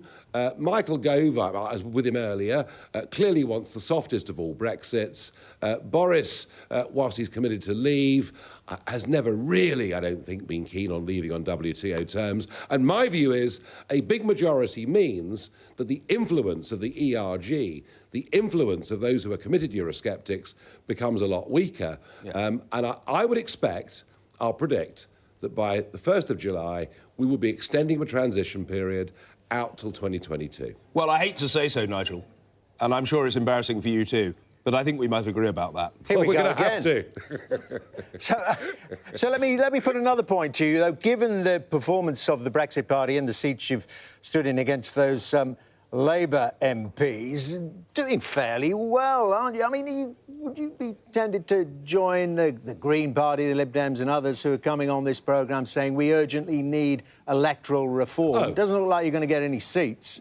oh, look, you know, I led UKIP in 2015. We stood across the whole country. We got 4 million votes and 1 seat. That needs to change. I do believe that. I think the postal voting system is so open to fraud and intimidation. That needs to change. I think the House of Lords, the ability of governments these days to use, patronage in terms of peerages is outrageous, outdated and wrong, and that needs to change. And I also think we're going to need a written constitution because we now have a Supreme Court making political decisions without any rule book to work from. So look, I'm a radical. I think British politics is living with a set of 19th century institutions that need to be brought into the 21st century. The problem is it doesn't suit a Conservative Party with a big majority to do any of those things. Nigel, let me tease you.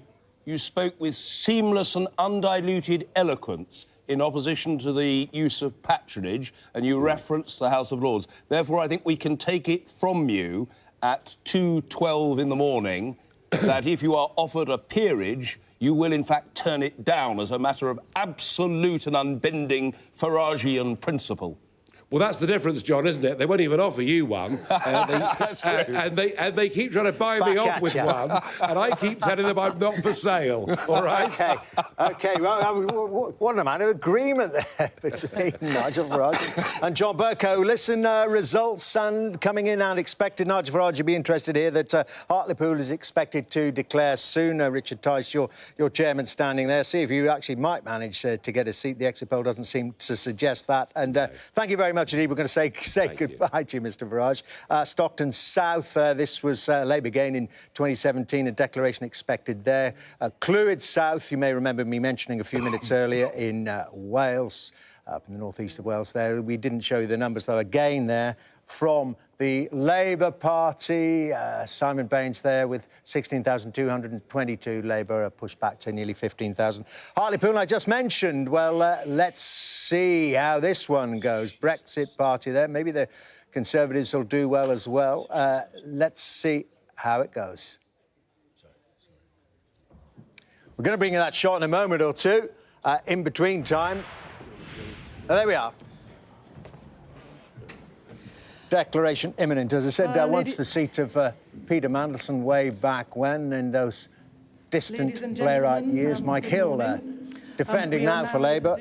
Declaration. The results in this constituency, the results for a general election are declared by the first citizen of the area, which is the ceremonial mayor of Hartlepool Borough Council, Councillor, the Mayor Brenda Loynes, and I would like to invite Brenda Loynes now to declare the results of this election. Thank you, Jill. I, Brenda Loynes, being the returning officer for the election of a Member of Parliament for the Hartlepool constituency held on the 12th of December 2019, do hereby give notice that the number of votes recorded for each candidate at the said election is as follows. Bowsfield, Joseph Alexander, commonly known as Bowsfield Joe, Independent, 911 votes.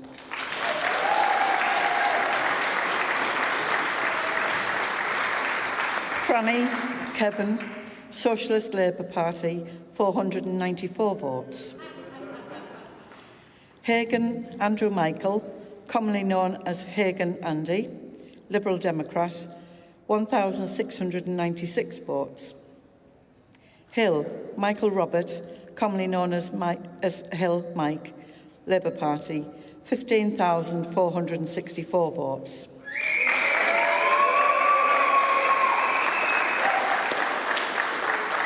Horton Stefan Richard, the Conservative Party candidate, 11,869 votes. Tice Richard, Brexit Party, 10,603 votes. The number of ballot papers rejected was as follows. Want of an official mark, nil. Voting for more candidates than voter was entitled to, 27. writing on mark by which Well, voter there we are, a could be dramatic result in Hartlepool, in spite of the fact that it's going down on the scoreboard as a Labour hold. Mike Hill, they're elected with a reduced majority, 3,595. But the tail of that seat, if we can go back to the numbers, is the split in the vote between the Conservative candidates on around about 12,000 and the Brexit Party around about 10,000. And the argument, remember, UKIP were second there not so very long ago. If you put those two numbers together, you actually get a Leave majority there. Perhaps Mike Hill has dodged a bullet there, so to speak. John Bercow nodding along. Right now, I'm told we are hearing Beth Rigby. Well, I was just saying that Hartlepool was where Nigel Farage made the announcement that he was going to stand down in 380 Conservative seats, and that was their main target, really, Hartlepool. But as you can see, there's been here we go. Here's the change in chair here. 25% increase. Blackpool South declaring right now. Gordon Marsden. Yeah, that will be long. Conservative Party candidate, 16,247. Brown, David, Brexit Party, 2009. Coleman, Gary Ian, Independent, 368. Daniels, Rebecca Irene, commonly known as Becky, Green Party, 563. Green, William Lewis, commonly known as Bill, Liberal Democrats, 1,008. Marsden, Gordon, Labour Party, 12,557. And another win for the Conservatives in a heavily Leave voting seat back in 2016. Scott Benton there getting in, and a very decent majority, taking it from the Labour Party majority, 3,690. Labour, Gordon Marsden had a majority in 2017 of 2,523. So another big turnover there in the north and northwest, this time in a Leave-leaning seat. Stella Creasy, we are hearing, the Labour MP down to London in Walthamstow, is waiting for her result. And there she is there with a big rosette. Oh, I'm working out there, Stella Creasy. You got the little one out tonight. Sleep or awake there? Well, she started heckling me when I gave my acceptance speech, so she's starting to wake up a little bit. But she's 2 weeks old, so I couldn't really leave her at home. OK. Well, indeed. And tell us, though, about the night's personal results aside. Well, tell us about that, first of all, because there is a tale of two elections, at the very least, isn't there, developing for the Labour Party? Yeah, look, I'm extremely honoured that the people of Walthamstow have yet again voted for me to be their MP, and acutely conscious they don't just need a Labour MP, they need a Labour government. And I can't pretend that what is happening across the rest of the country isn't absolutely devastating. I'm gutted to see very, very good colleagues who I know, just like me, are passionate about their local communities, passionate about this country, not being returned to Parliament. I am very concerned about what Boris Johnson could do, especially if he gets the majority people are talking about, and very aware that we've had 10 years of austerity, bleeding dry communities like this. We're now possibly facing a very hard Brexit, and that raises some really tough questions for people like me and the Labour movement, which I've been part of for over 27 years now, about why we weren't able to win the trust of the British public at this point in time to offer them an alternative. And is this inquest going to focus on that? You mentioned the message, but what about the medium through the form at the top of the leader? Do questions need to be asked about Jeremy Corbyn? Look, I'm sure there will be questions asked about all sorts of things, yes, including leadership, also including policies, including campaigning.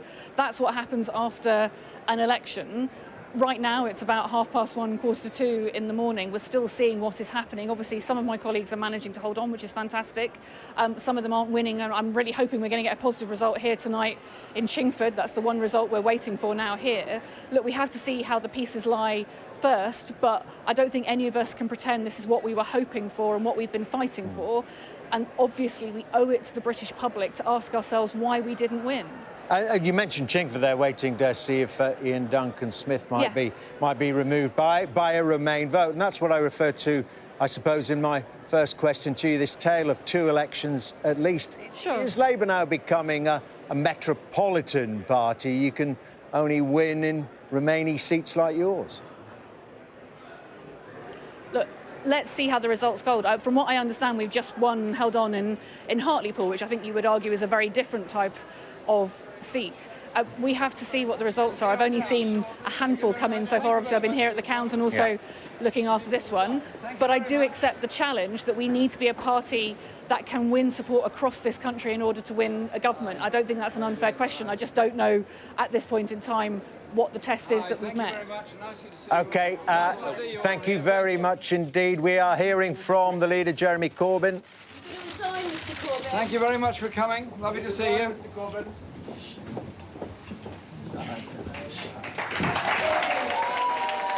Come and join the monster raving loonies.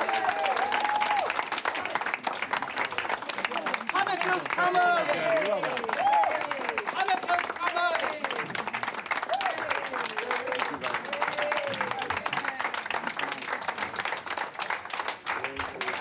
Well, Jeremy Corbyn arriving at his count there in Islington in North London. We'll see how he's done when they declare there. A round of applause from the party activists. Some shouts there from some of the journalists in there about asking him if he was going to resign. No answer specifically on that issue from Jeremy Corbyn. And as I say, some cheering, not too much of it from the party activists. And I want to talk now to Labour's Jess Phillips, the Labour candidate, one of the Labour candidates in Birmingham. And Jess Phillips, let's stay because we're looking at pictures of your leader. Hello. Would you be cheering him? Would you be clapping him if you were there this evening? I might act with courtesy, so yes, maybe. I don't think that there's nothing to gloat about, is there? But I don't think that there's much for the Labour Party to feel particularly good about and to be clapping and cheering. But you know what these things are like. It's for the cameras, isn't it? Well, out of courtesy, I mean, do you think that, OK, after a period of reflection and examination, you need a new leader?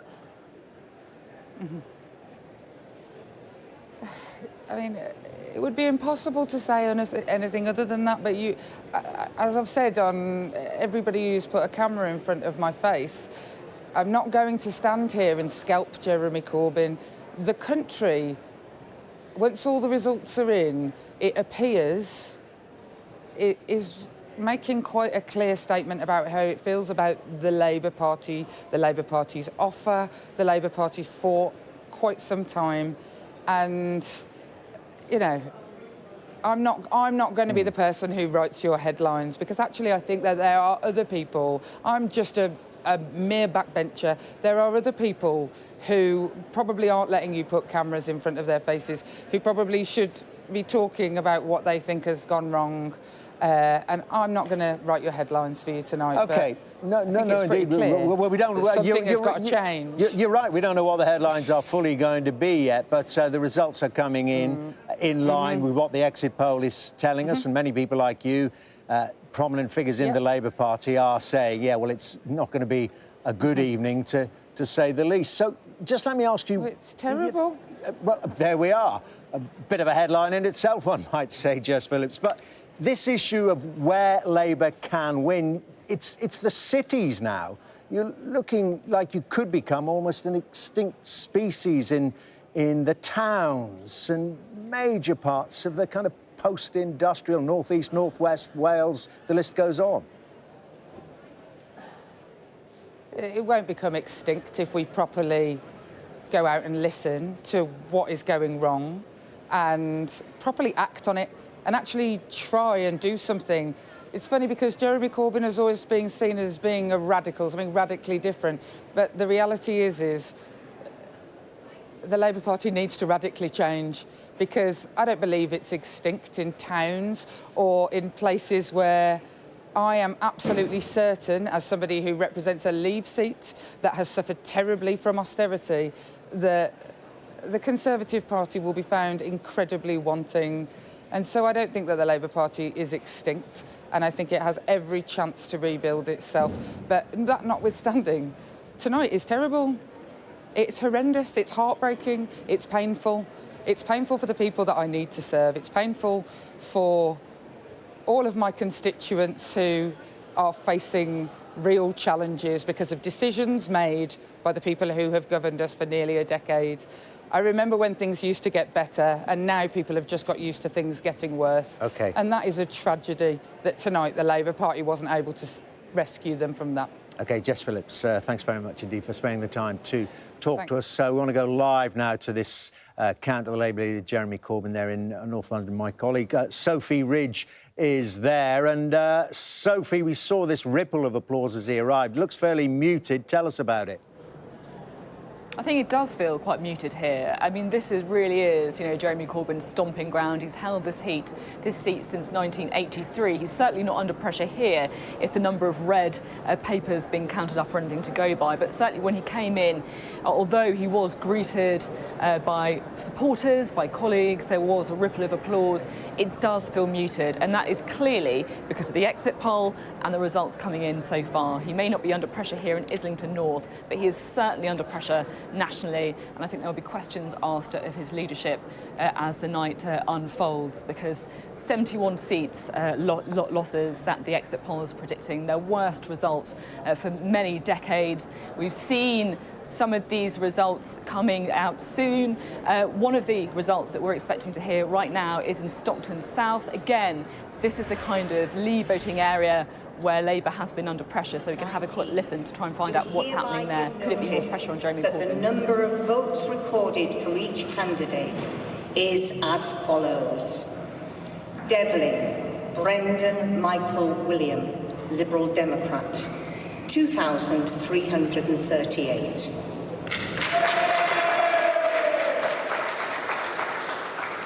Prescott, John... OK, we need to leave that go to Chingford. Ian Duncan-Smith, a target for the Remainers. 144.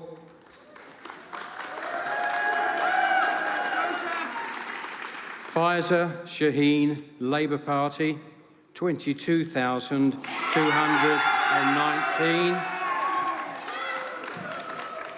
Thank you. Therefore, I give public notice that Ian Duncan-Smith is duly elected as the Member of Parliament for Chingford and Woodford Green constituency.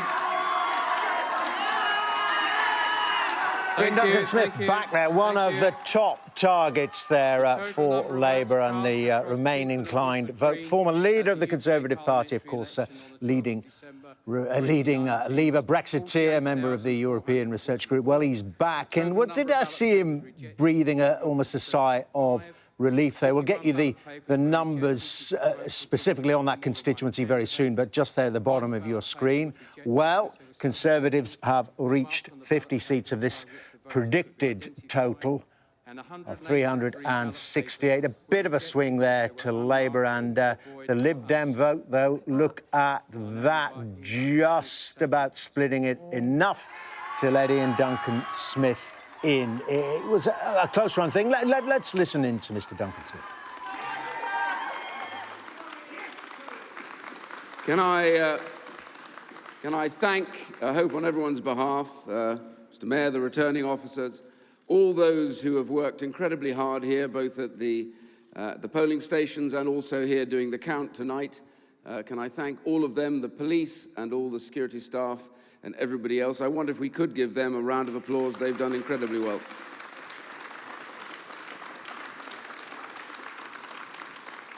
I'd personally like to thank my wife, Betsy, who's been with me through thick and thin through all these years.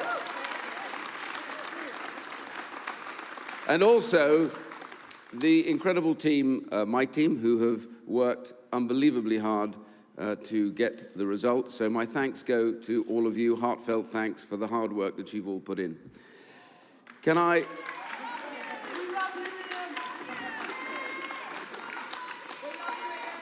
And can I most of all thank, after 27 years, my constituency, Chingford and Woodford Green.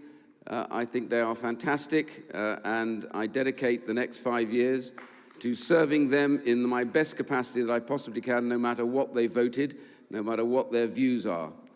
I'm pleased, therefore, incredibly grateful to them that they have returned me once more to represent this constituency.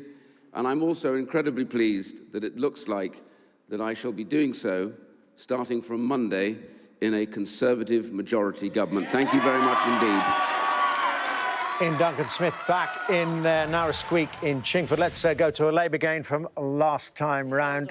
Back to see. December 2019, do hereby give notice that the number of votes recorded for each candidate at the said election is as follows. Kim Caddy, the Conservative Party candidate, 21,622.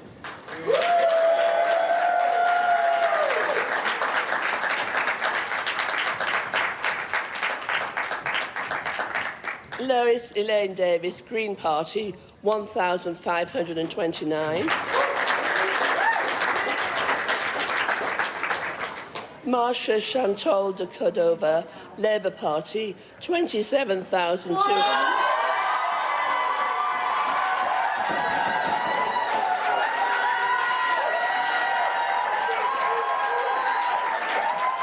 Well, you can hear it for yourself. Raucous cheering there by the relieved Labour supporters. Marsha de Cordova, who took the seat in 2017. An increased majority there in heavily Remain voting seats there returned. We haven't got the numbers for you, but there we are. They are back, and they've also reached 50 seats. I've also got to alert you to another of the big turnouts, big turn-ups from 2017. Canterbury, you may remember when that was declared that Labour had gained that with a very slim majority of 187. We are hearing that Rosie Duffield, yes, John Bercow, Rosie Duffield has got back in there.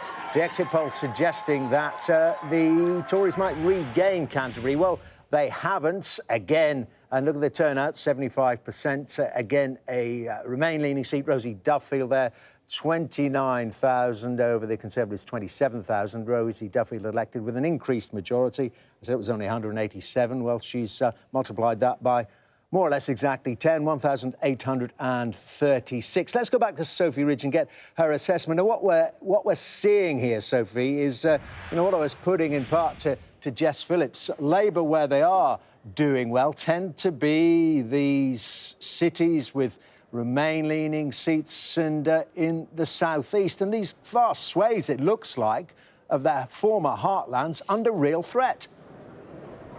It really does feel, Dermot, like we're seeing a realignment, and that is certainly what people in Labour are saying as well. Labour candidates at the election saying that they think there's different stories going on in London and in the rest of the country.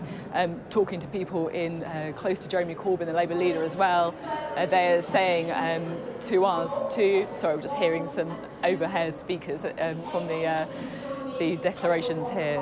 We're not expecting them quite yet, though.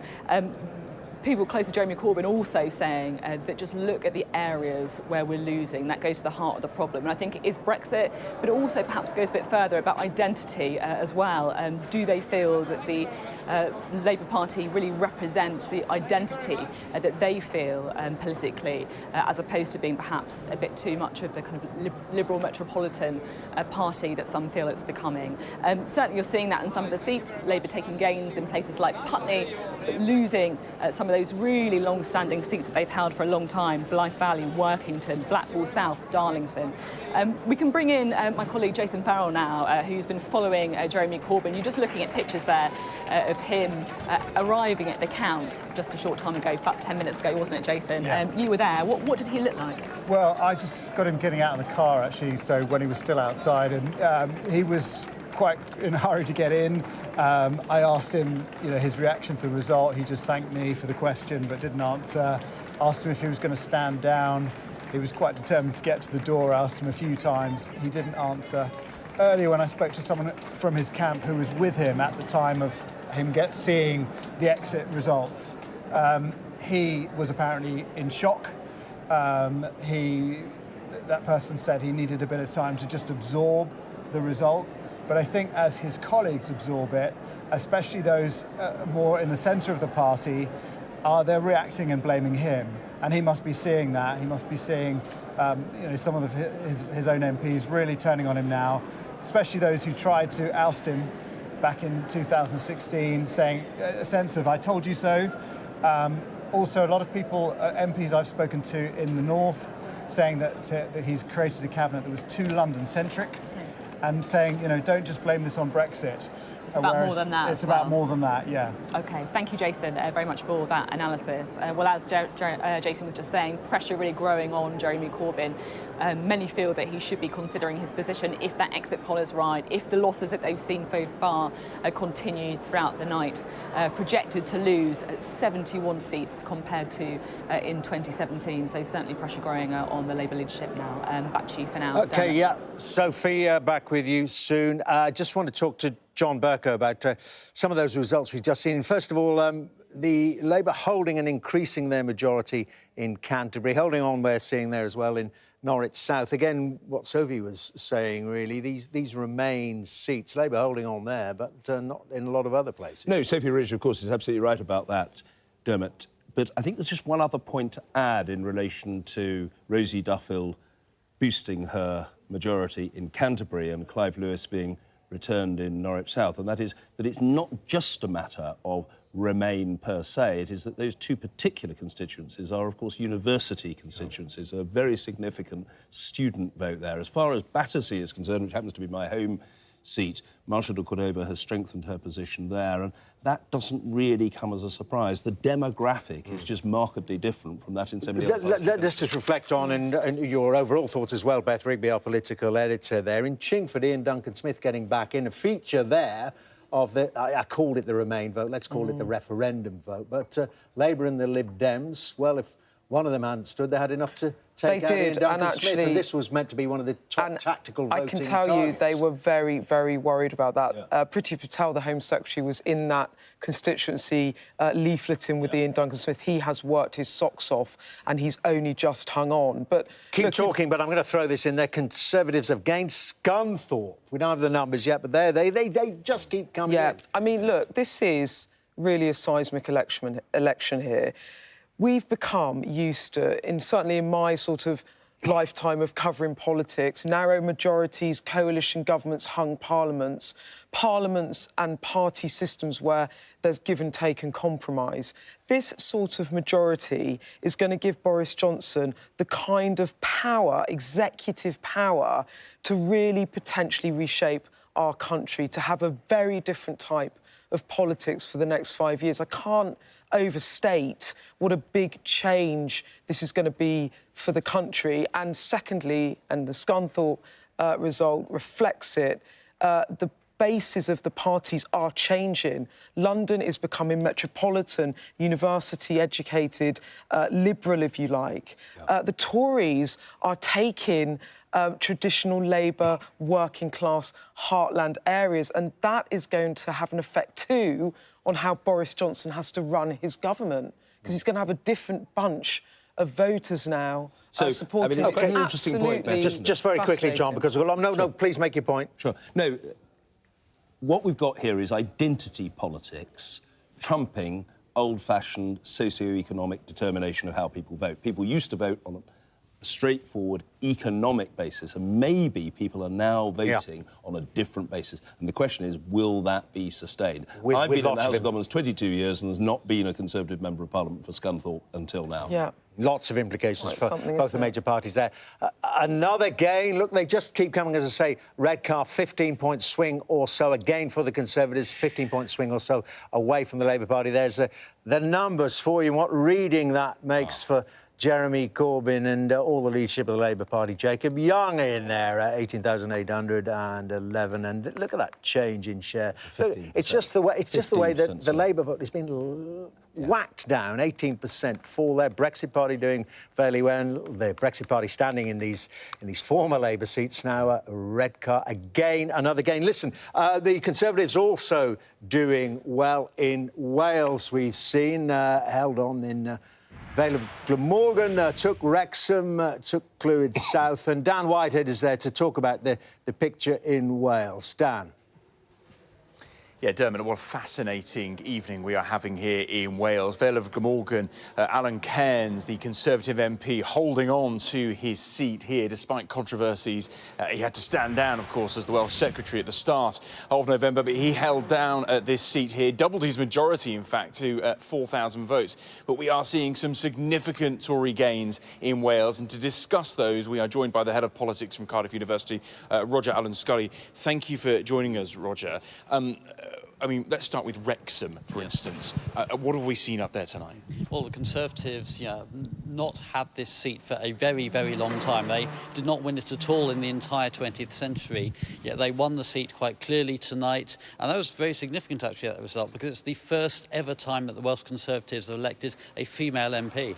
Significant polling earlier this week. It looks like that the Tory gains that you had predicted are going that way. What else have we seen, especially in North Wales? Well, we're seeing, Labour potentially, Labour have been the dominant party in Wales for almost a century, yet they could come very close to, if not actually being wiped out in North Wales, losing all of their seats there.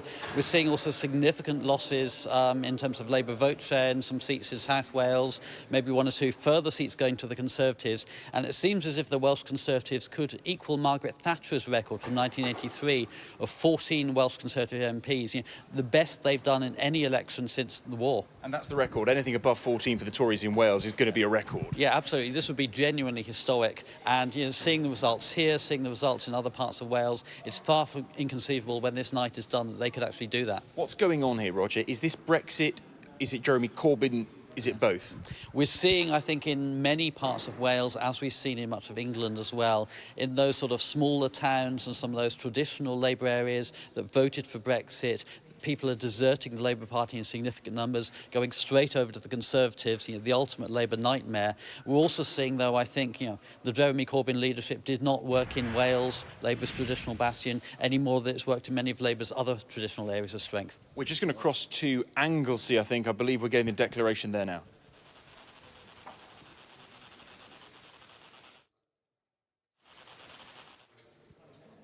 OK, well, thanks, Dan. And talking about Wales there and the threat to Labour's dominance there over so many decades and indeed centuries. But we were looking at the picture in Inishmore, and this, of course, is a Labour seat that on current performance is under threat. So we're not able to bring you that declaration, bring you the numbers yet. But what I do want to tell you about is that the SNP have made a gain. It's not all great news for the Conservatives, and certainly not in Scotland. The SNP have taken Ochil and South Perthshire. John Nichol is back there. John Nicholson, yes, excuse me. John Nicholson is back there after a short period out after losing the seat in 2017. John Burke? No. Previously, the Member of Parliament of that constituency was the indefatigable Tasmina Ahmed Sheikh. He lost his seat. We mustn't airbrush Tasmina. Nobody could airbrush Tasmina Ahmed Sheikh out of history. She had a very distinguished record, but she lost her seat. Now, John Nicholson was a member elsewhere, and now he's got back in this constituency. That's obviously very good news for the SNP. But the overall point being, Beth Rigby, that, yes, overall, a great picture it looks like for the Conservatives, but not in Scotland and, not in parts of the Romani South and the Romani capital and some of the cities. So, and if one theme of the election, it seems to be, will be this return to big majority government, if this plays out as it looks. I mean, that's going to be fascinating in terms of how our politics works. But in terms of the Conservative Party, if they have losses in Scotland, if the SNP really build their base, that will just strengthen Nicola Sturgeon's hand in calling for a second independence referendum. You put into the mix Brexit, which Scotland voted against, and what you can see is a strong Boris Johnson in Westminster and in Parliament. Beth, West Bromwich West. Can Labour hold on here? Majority of 4,400 from the last election. For each candidate at the said election is as follows. Bailey, Sean Stephen, the Conservative Party candidate, 1,700... 17,000, I beg your pardon, 17,419, and is elected.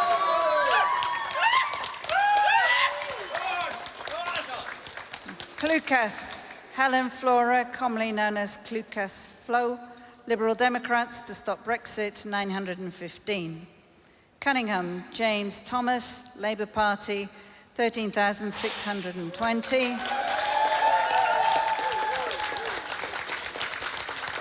Dalerio Francesco, commonly Well, there we known have as it. Dalerio Two gains in quick succession for the Conservatives. Once again, West Bromwich West there that we're looking at, Inishmore that we briefly focused on their Anglesey in Wales. A gain there from the Labour Party. Looking at West Bromwich West, as I say, there was a majority there for the Labour Party of 4,400. It was a seat that voted 68.7% to leave the European Union. The Brexit Party standing there, not doing too well. And this Conservative gain from Labour, they've turned that 4,000-odd majority for Labour into a majority for the Conservatives of 3,700 or so, taking just over 50% of the votes. And the Labour Party put below 40%. And change in share, up 10%, nearly 11%, the Conservatives. The Labour vote down 12.5%. Brexit Party, 5.3%. Bishop Auckland, very slim majority from the past election for Labour. Declaration of results of poll, Durham County, election of a Member of Parliament for Bishop Auckland, held on Thursday, the 12th of December, 2019.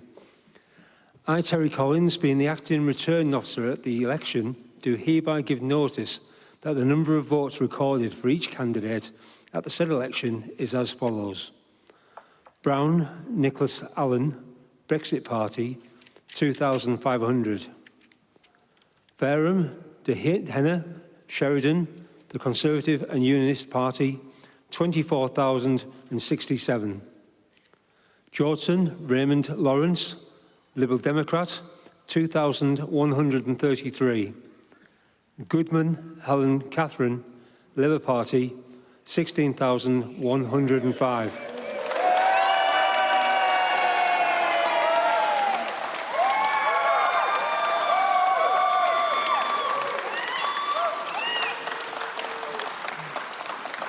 There were 131... There we are again there, another gain for the Conservative Party in Bishop Auckland. Not too high a mountain for them to climb, given that they were only facing a 502-vote majority there for Helen Goodman, who took it at the last election. But look at the size of that majority. Look what they've turned it into, nearly 8,000 majority in Bishop Auckland. Another heavily leave voting seats, and they've taken over 50% of the vote in Bishop Auckland. Labour pushed down to 36% again. Labour down double digits, 12.1%. The Conservatives up 6.8%, and also the Brexit Party up 5.6%. Worth talking then now, going to Stoke and talking to Labour's Ruth Smeeth. First of all, your exit poll is the exit poll is suggesting that you're going to be in a bit of trouble, Ruth Smeeth. I mean, do you see it that way? It seems it could be. Oh no, I've definitely lost. Well, very frank of you. Thank you very much indeed for confirming that. That makes it then a grim night personally, and a really grim night for the party. This is, never mind the party, this is an appalling night for my constituents, and it's an appalling night for the country. And the Labour Party has huge, huge questions to answer by, first of all, having this general election when they were so ill-prepared for it, but then having this option available to the country, having this platform, having this leadership, and allowing this devastation that hit all of our communities. This is an appalling, heartbreaking night for the Labour Party, but I'm much, much more worried about now what happens to my constituents. Indeed. Well, you say more or less that the Labour Party's let them down. Where does the finger point first of all? Jeremy Corbyn.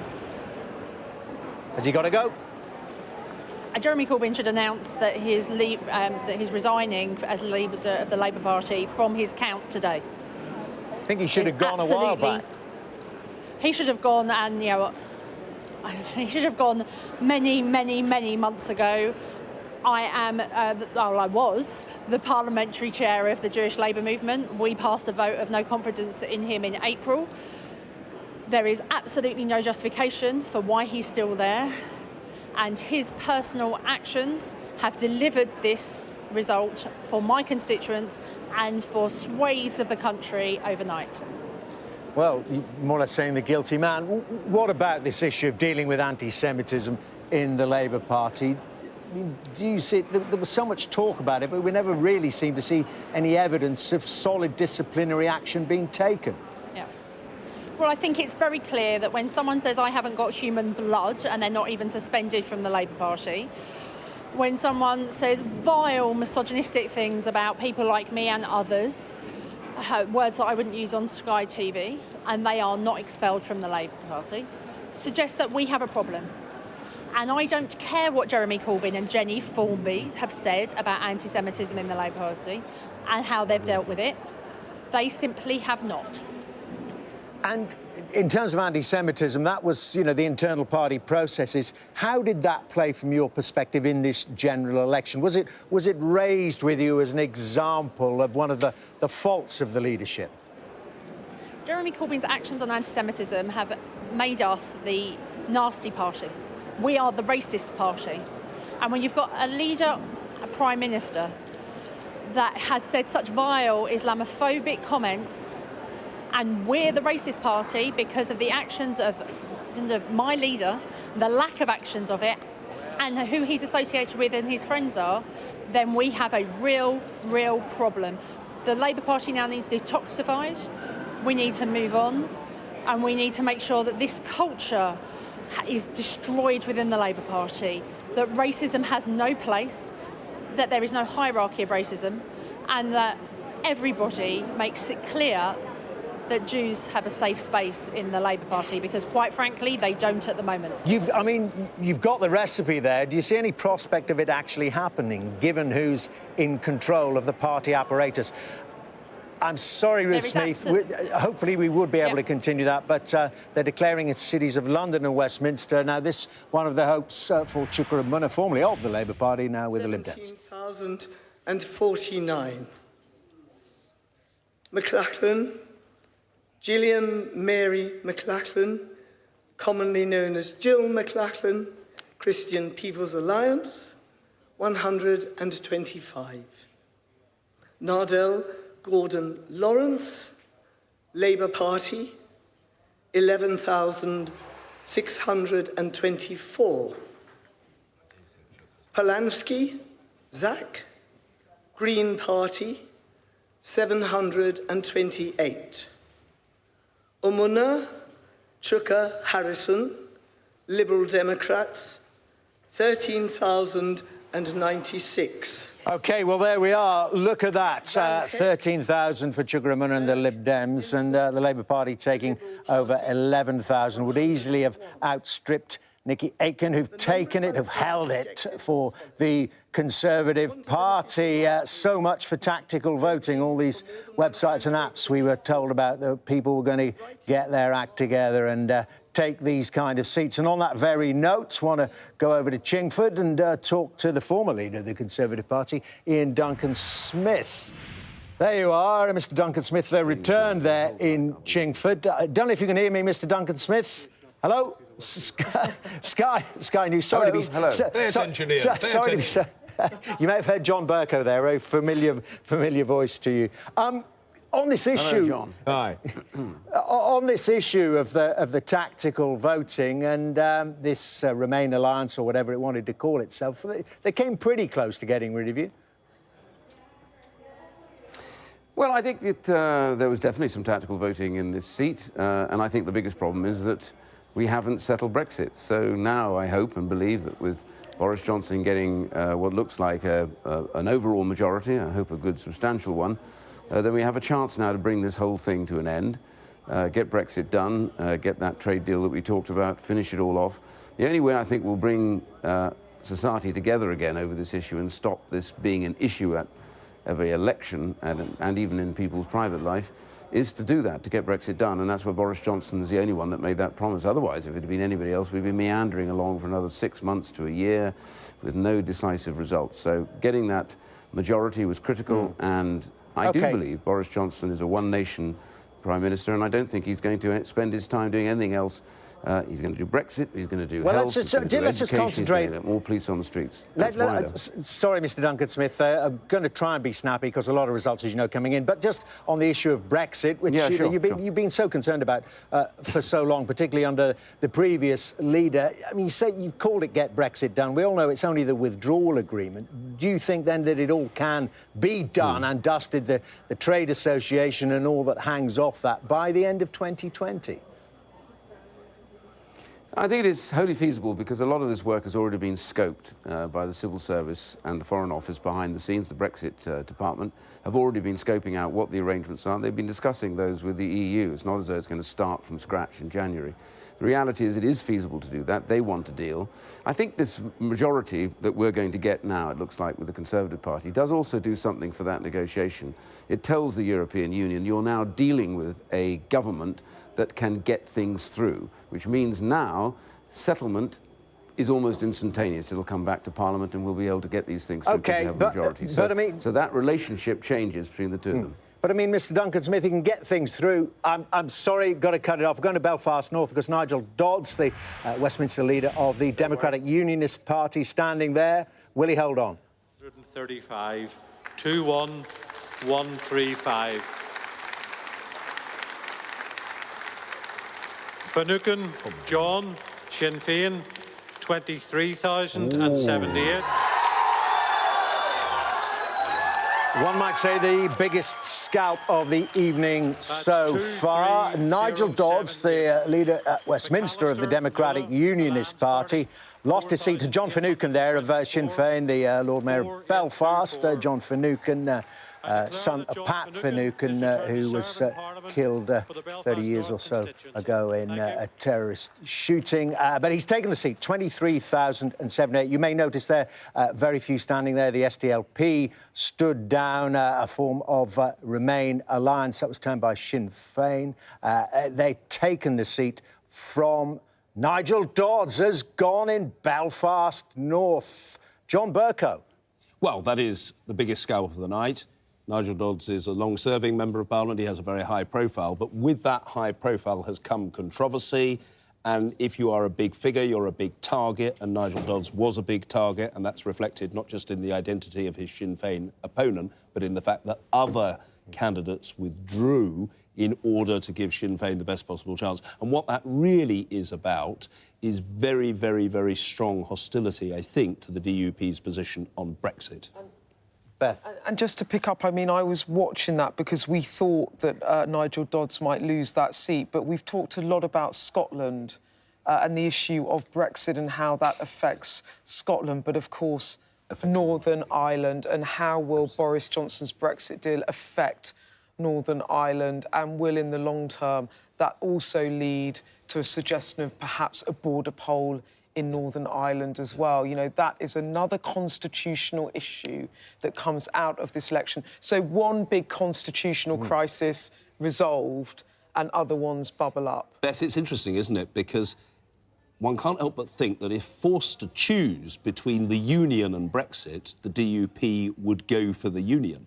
But for the time being, they have strongly supported Brexit, and I think that they are... They're beginning to regret that. Let's just throw in there the Conservatives have gained Eastbourne from the Liberal Democrats, so it's not all bleak for them in the South East as well. Beth, continue. I was just going to ask you, John, do you think in retrospect the DUP would have been smart to have backed Theresa May in her withdrawal agreement bill?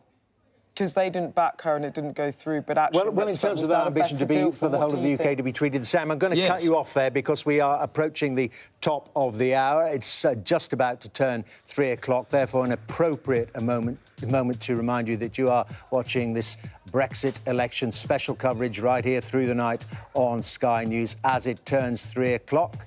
Let me take you through the headlines so far.